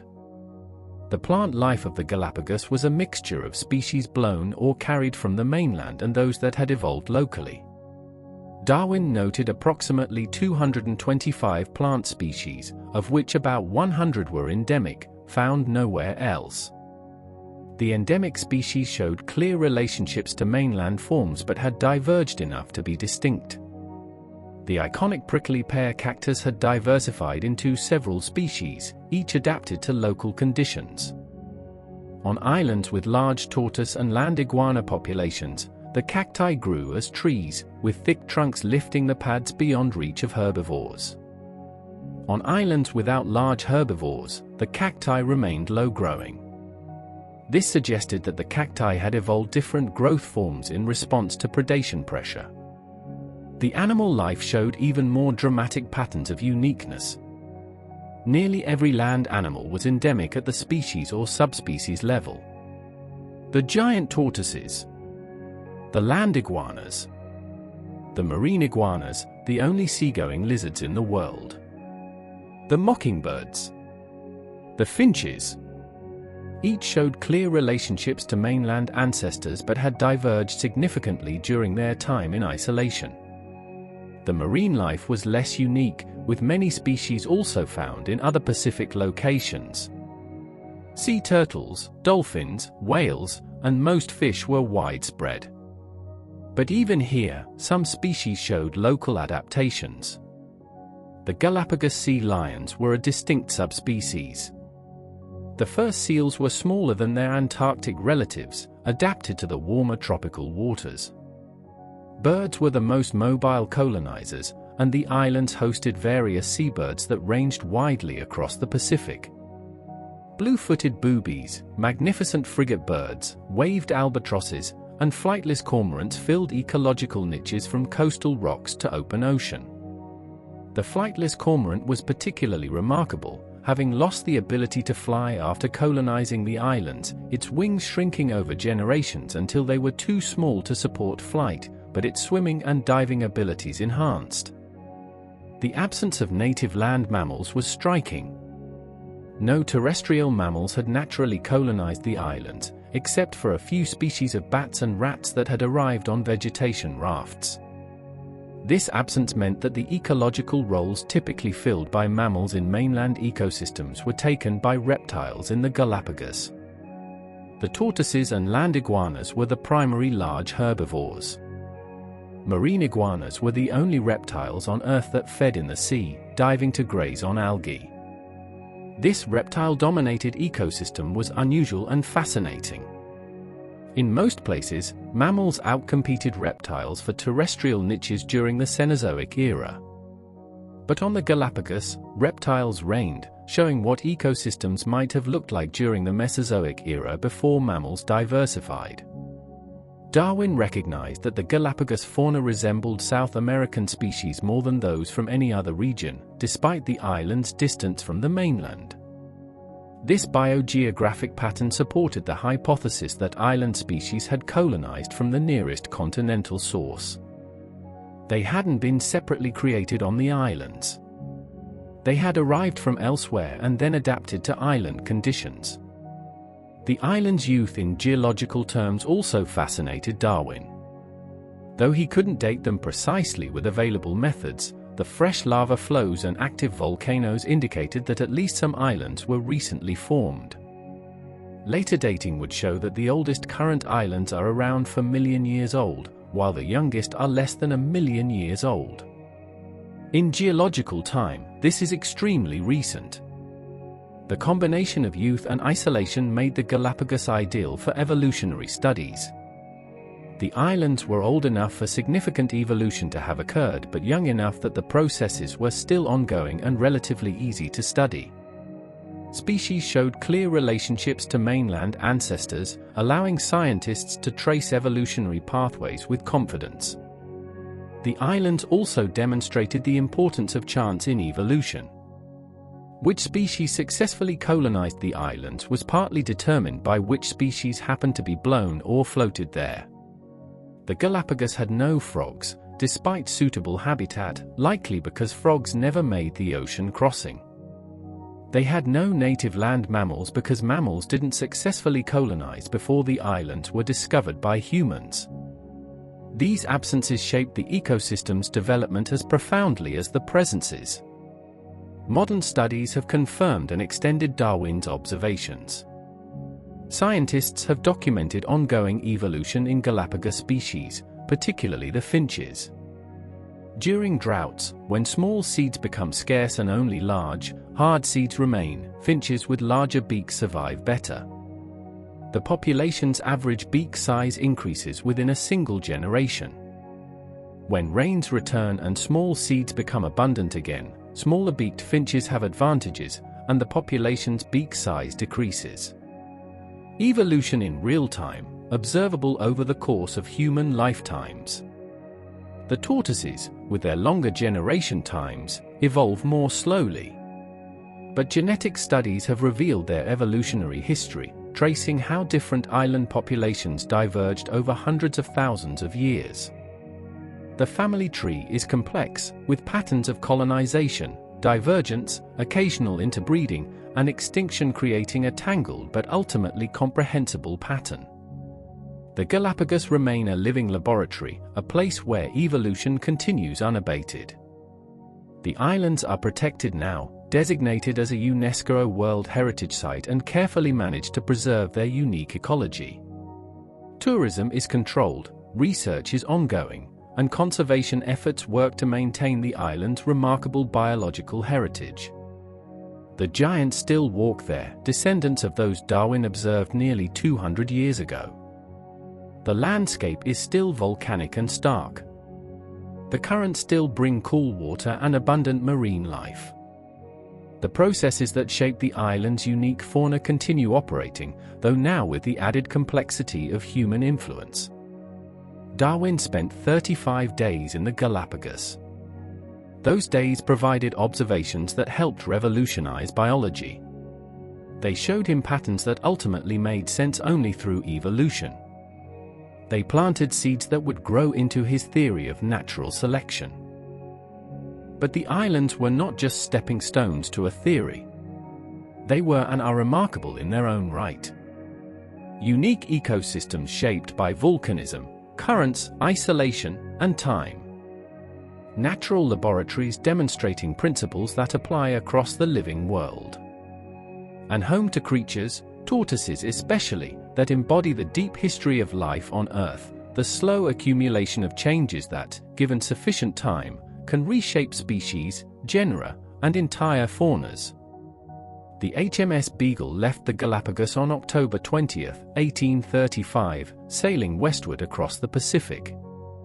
Darwin stood at the rail, watching the islands fade into the distance, his mind churning with observations and questions. The tortoises, the mockingbirds, the finches, the iguanas, all crowded his thoughts. The patterns he had witnessed refused to arrange themselves into a coherent explanation. The voyage continued for another year. Tahiti provided relief from the stark volcanic landscapes of the Galapagos. New Zealand showed different ecosystems, different species, different patterns. Australia's unique mammals, particularly the strange egg-laying platypus, demonstrated that oddity was not confined to remote islands. The voyage home via the Cape of Good Hope was long but uneventful, giving Darwin time to organize his notes and reflect on everything he had seen. He returned to England on October 2, 1836, nearly 5 years after departure. He was almost 28 years old. The young man who had left was gone, replaced by a serious naturalist with experience spanning 3 continents and countless islands. His specimens arrived in crates, dozens of them, containing thousands of specimens that would keep scientists busy for years. Darwin settled in London, living with his brother while he organized his collections and began writing about the voyage. His father had worried that the expedition would ruin Charles's prospects. Instead, it had launched his career. The specimens he sent back during the voyage had already generated interest among British naturalists. His fossils of extinct South American mammals were particularly exciting, showing clear relationships to living species but with dramatic differences in size and structure. But it was the island species, particularly from the Galapagos, that would prove most significant. When John Gould analyzed the birds and reported that the mockingbirds from different islands were distinct species, Darwin began to seriously question the fixity of species. If each island had its own mockingbird, and if all the mockingbirds were clearly related, then either God had created similar but distinct species on each island, or all the mockingbirds had descended from a common ancestor and diverged over time. The first explanation seemed wasteful and arbitrary. Why would God create multiple similar species rather than a single variable species? The second explanation required that species could change, that they were not fixed and eternal, that they evolved. This was dangerous thinking. It challenged Scripture. It undermined natural theology. It suggested that humans were products of natural processes rather than special divine creation. Darwin was cautious. In public, he discussed his voyage findings in conventional terms. In private, in notebooks he kept carefully hidden, he began working out a revolutionary theory. The Galapagos observations were crucial. The tortoises with their island-specific characteristics. The mockingbirds each confined to a single island. The finches with their varying beak shapes. All pointed to the same conclusion: isolation plus time led to divergence and eventually to new species. The mechanism remained unclear at first. Variation existed within species. Darwin knew this from observations and from the practices of breeders. But what caused populations to change over time? What selected certain variations over others? The answer came in 1838 when Darwin read Malthus's essay on population. Competition for resources. Survival of those best adapted. Reproduction by survivors. Over many generations, this process would shape populations, favoring beneficial traits and eliminating harmful ones. Natural selection. The mechanism that could, given sufficient time, produce all the diversity of life from simple beginnings. It was elegant. It was powerful. And it was terrifying in its implications. Darwin kept his theory private for 20 years. He told a few close friends, Joseph Hooker and Charles Lyell primarily. They encouraged him to publish but understood his reluctance. The idea was too radical, too threatening to established religion and social order. Darwin needed overwhelming evidence before going public. He spent those 20 years gathering that evidence, anticipating objections, building an unassailable case. During this period, Darwin married Emma Wedgwood, his first cousin. She was devoutly religious, and Darwin's loss of faith caused her considerable distress. He had been raised Christian, studied theology at Cambridge, and once planned to become a country parson. But the evidence from his voyage, particularly from the Galapagos, had eroded his belief in biblical literalism. He couldn't reconcile a benevolent God with the suffering and waste inherent in natural selection. He moved from Orthodox Christianity to deism to something approaching agnosticism, though he always maintained respect for religious believers. The couple moved to Down House in Kent, about 16 miles from London. Darwin would live there for the rest of his life, raising 10 children, conducting research, writing, and maintaining extensive correspondence with naturalists worldwide. His health was poor, possibly a consequence of Chagas disease contracted in South America, possibly stress-induced, possibly both. He worked limited hours each day but with intense focus and discipline. The tortoises and other Galapagos species remained central to his thinking. In his notebooks, in his unpublished manuscripts, in his correspondence, he returned to them repeatedly as examples of evolutionary processes in action. They demonstrated geographical variation. They showed how isolation led to divergence. They provided evidence that species boundaries were not absolute but could be crossed given sufficient time and evolutionary pressure. When Darwin finally published Origin of Species in 1859, prompted by Alfred Russel Wallace's independent discovery of natural selection, the Galapagos fauna featured prominently. Darwin argued that island species were typically descended from mainland ancestors, that isolation allowed populations to diverge, that natural selection shaped adaptations to local conditions. The tortoises, mockingbirds, and finches provided clear evidence supporting these arguments. The book's impact was immediate and profound. Debate erupted across scientific, religious, and popular spheres. Some hailed Darwin as a genius who had finally explained life's diversity. Others condemned him as a heretic undermining divine creation. The controversy raged for decades, gradually resolving in Darwin's favor as evidence accumulated and as scientists trained within an evolutionary framework began dominating the field. Darwin continued working for the rest of his life. He published on barnacles, orchids, insectivorous plants, earthworms, human evolution, and sexual selection. He conducted experiments in his greenhouse and garden. He refined his theories in successive editions of Origin and other books. He became one of the most famous scientists in the world, honored by numerous societies and institutions. But he never returned to the Galapagos. The voyage had been enough. The observations made during those 35 days in September and October 1835 provided material for a lifetime of reflection and analysis. The tortoises he had watched, the shells he had examined, the variations he had noted, all became famous as examples of evolution in action. Darwin died on April 19, 1882, at age 73. He was buried in Westminster Abbey, a recognition of his contributions to science. By then, evolution by natural selection had become the organizing principle of biology. His theory had reshaped humanity's understanding of the living world and our place within it. The journey from the observations in the Galapagos to the theory that explained them had taken decades. Darwin's caution, his meticulous gathering of evidence, his anticipation of objections, all contributed to the theory's eventual acceptance. But the foundation was laid on those volcanic islands, walking tortoise trails, noting variations, asking questions about patterns that didn't fit conventional explanations. The tortoises had been patient teachers.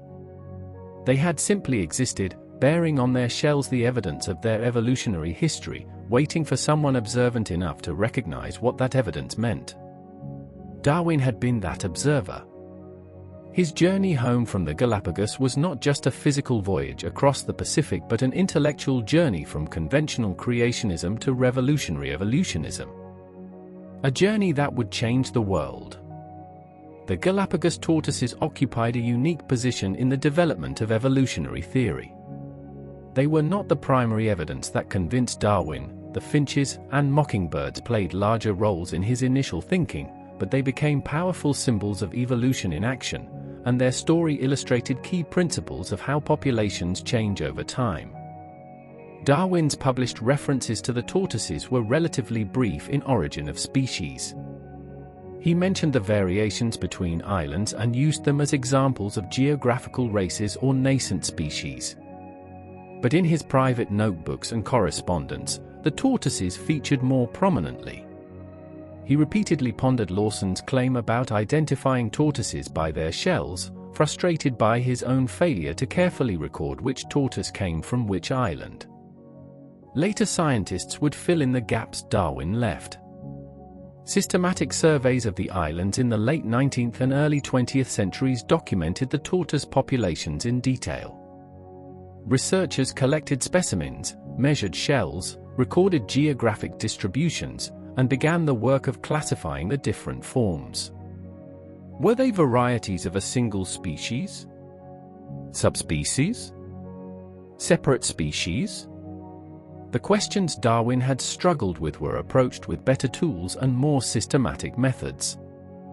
The consensus that eventually emerged recognized approximately 15 distinct forms of Galapagos tortoise, each occupying a different island or distinct region of larger islands. Some of these were classified as subspecies of a single species, Chelonoidis nigra. Others were considered separate species. The taxonomy remained somewhat fluid, with different authorities proposing different classifications based on morphological and, later, genetic evidence. Regardless of the exact taxonomic details, the pattern was clear. The tortoises showed the same geographical variation as other Galapagos fauna. Each island had its own distinctive form. The forms were clearly related, all obviously descended from a common ancestor.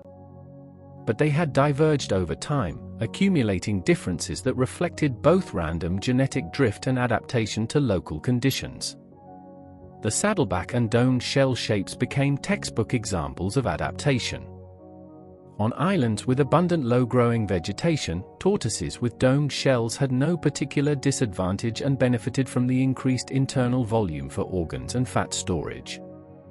On drier islands where prickly pear cactus growing on tall pads was the primary food source, tortoises that could reach higher had clear advantages. Natural selection favored longer necks and shells with raised front edges that allowed maximum vertical extension.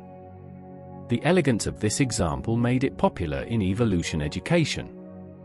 Students could easily understand how different food sources would favor different shell shapes. They could grasp how isolation on different islands would allow populations to diverge. They could see how the tortoises provided evidence for evolution by natural selection, even though Darwin himself had not fully recognized their significance during his visit. Modern genetic techniques have allowed even deeper insights into the tortoise's evolutionary history. Scientists have sequenced DNA from living tortoises and from museum specimens, including extinct subspecies. These genetic analyses have revealed the relationships between different populations, estimated when they diverged from common ancestors, and even identified instances where genes flowed between populations despite geographic separation. The genetic data tells a story of colonization and divergence over hundreds of thousands of years. An ancestral population, probably arriving from mainland South America, established on one island. From there, colonizers reached other islands, either by swimming, which tortoises can do over considerable distances, or by rafting on vegetation. Each colonizing population began diverging from its source population, adapting to new conditions, accumulating genetic differences through mutation and selection. The process was not simple or linear. Sometimes genes flowed between populations, either through occasional migration or through human-mediated mixing when whalers moved tortoises between islands. Sometimes populations went extinct, leaving gaps in the family tree. Sometimes environmental changes shifted selective pressures, causing populations to evolve in new directions. But through all this complexity, the basic pattern of island-specific adaptations remained clear. The tortoises had radiated into different forms in response to different conditions, just as Darwin's theory predicted. They were a living demonstration of how evolution operates, how geographical isolation and natural selection can produce diversity from uniformity, how species boundaries can be crossed when populations diverge sufficiently. The tortoise story also illustrated evolution's contingency. If different ancestral tortoises had reached the islands, the outcome might have been different. If the islands had different elevations or rainfall patterns, different adaptations would have been favored. If humans had not introduced goats and rats and hunted tortoises so heavily, more genetic diversity might have persisted. Evolution is not predetermined or directed toward any particular goal. It responds to conditions, and different conditions produce different outcomes. This contingency troubled some of Darwin's contemporaries and continues to challenge some people's understanding of evolution today. We tend to think of evolution as progress, as improvement, as movement toward greater complexity or perfection. But evolution has no direction except adaptation to current conditions. What works now is favored. What doesn't work is eliminated. The result is a constantly shifting set of adaptations, populations tracking environmental changes, sometimes becoming more complex, sometimes becoming simpler, always responding to the immediate challenges of survival and reproduction. The Galapagos tortoises embody this principle. Their evolution was not directed toward any particular form. It was shaped by the specific conditions of their island homes. Different islands produced different tortoises, not because one form was better in an absolute sense, but because each form was better adapted to its particular circumstances. The near-extinction and gradual recovery of the tortoises also provides lessons about evolution, conservation, and human impact. The dramatic reduction in tortoise populations during the whaling era represented a massive loss of genetic diversity. Each individual carried unique combinations of genes, and each lost individual meant lost combinations that could never be recreated. When the Painter Island subspecies went extinct with Lonesome George's death, an entire lineage was lost forever, millions of years of evolutionary history erased. Conservation efforts have prevented other such losses. Captive breeding programs have boosted populations. Removal of invasive species has improved habitat. Careful management has given the tortoises space to recover. These efforts represent humans actively trying to preserve the evolutionary heritage that our earlier actions threatened to destroy. The success of these conservation programs offers hope. When sufficient resources and effort are dedicated to protecting endangered species, recovery is possible. Populations can rebound. Genetic diversity can be preserved.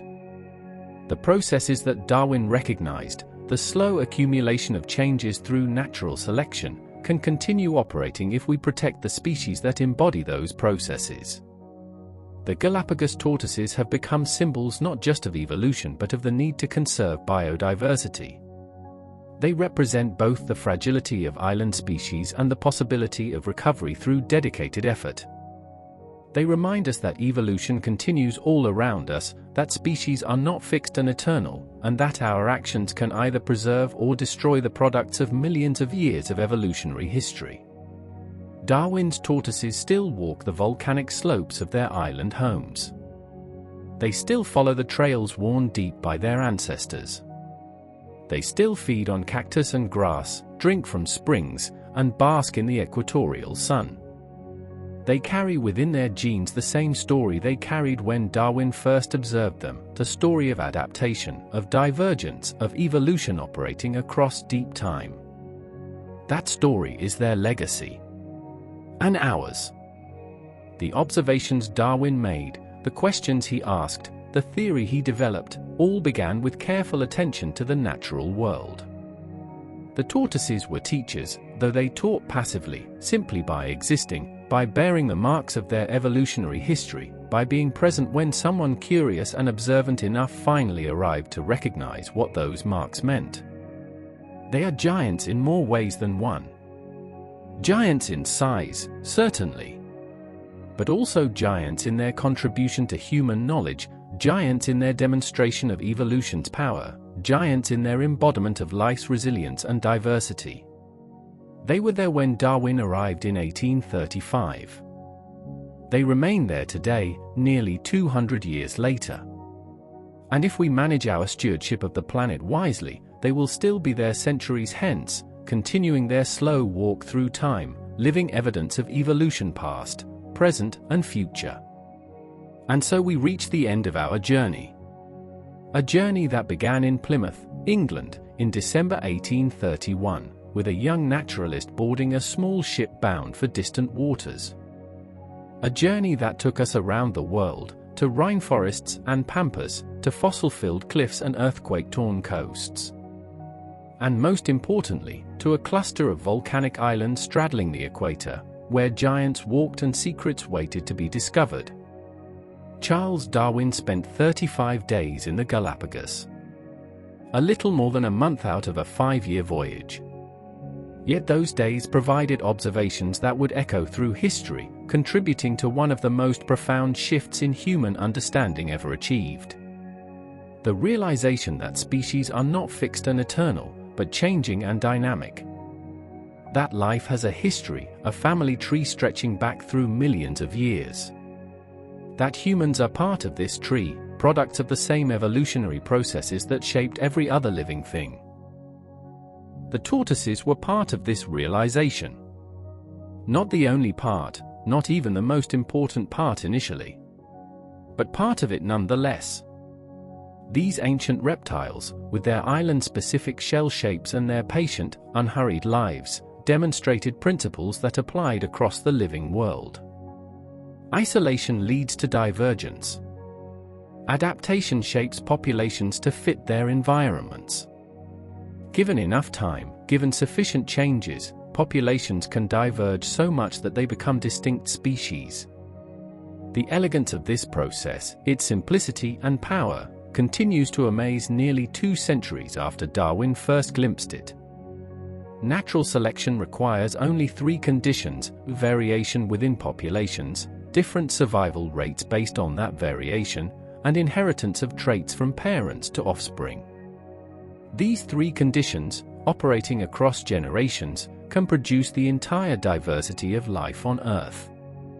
From bacteria to blue whales. From mosses to sequoias. From fruit flies to Galapagos tortoises. The tortoises themselves continue their slow existence on their volcanic islands.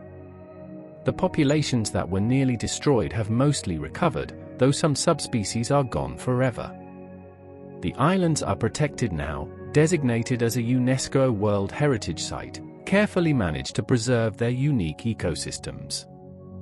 Tourism is controlled. Research continues. Conservation efforts work to maintain the biological heritage that makes the Galapagos so special. But challenges remain. Climate change threatens the island's delicate balance of currents and weather patterns. Invasive species, though much reduced, still impact native wildlife. Human population growth on inhabited islands creates pressures on resources and habitats. The tortoise's future, like the future of all island species, depends on continued vigilant conservation and careful stewardship. The lessons the tortoises taught Darwin remain relevant today. We live in an era of rapid environmental change, of habitat destruction, of species extinctions at rates not seen since the end of the age of dinosaurs. Understanding evolution, understanding how species adapt and change, understanding the deep time over which these processes operate, all of this becomes crucial for effective conservation. The tortoises evolved over hundreds of thousands of years, adapting gradually to island conditions. They can potentially adapt to future changes, but only if those changes occur slowly enough for evolution to keep pace. If changes are too rapid, if habitats are too altered, if populations become too small, evolution cannot save them. Genetic diversity is lost. Adaptive potential is diminished. Extinction becomes inevitable. This is why conservation matters. Not just for the species we choose to protect, but for the evolutionary processes they represent. When we preserve Galapagos tortoises, we preserve not just giant reptiles but living demonstrations of evolution's power.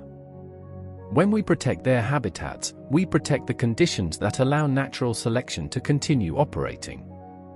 When we maintain genetic diversity, we preserve the raw material for future adaptation.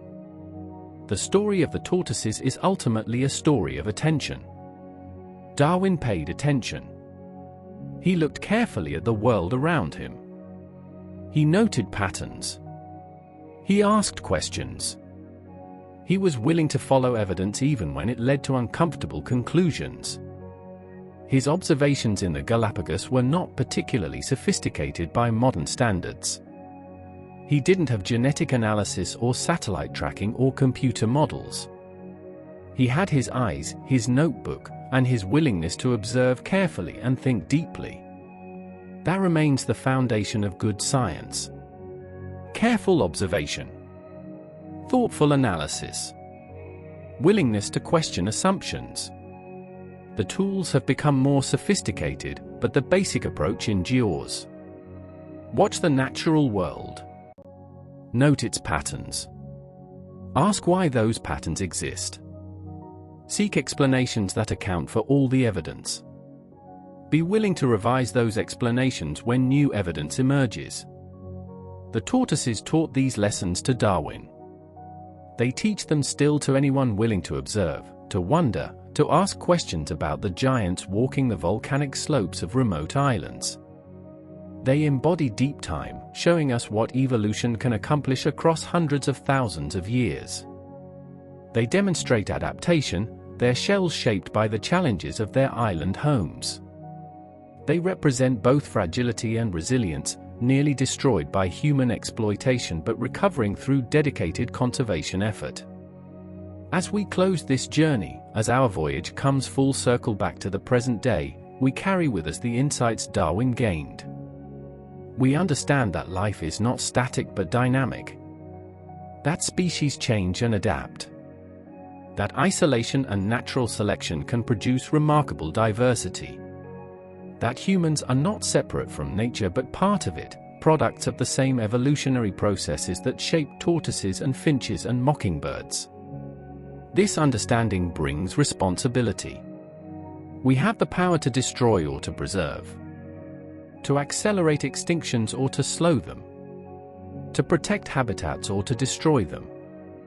The choice is ours, and the consequences will echo through time just as Darwin's observations have echoed through the nearly 200 years since his voyage. The tortoises will outlive us. Barring disaster, individuals alive today will still be walking those volcanic trails a century from now. They will see changes we can only imagine. They will witness the outcome of choices we make today about conservation, about climate change, about the kind of world we want to leave for future generations. Their patient, unhurried existence offers a kind of perspective that our fast-paced modern lives often lack. They remind us that not everything must happen quickly. That patience has value.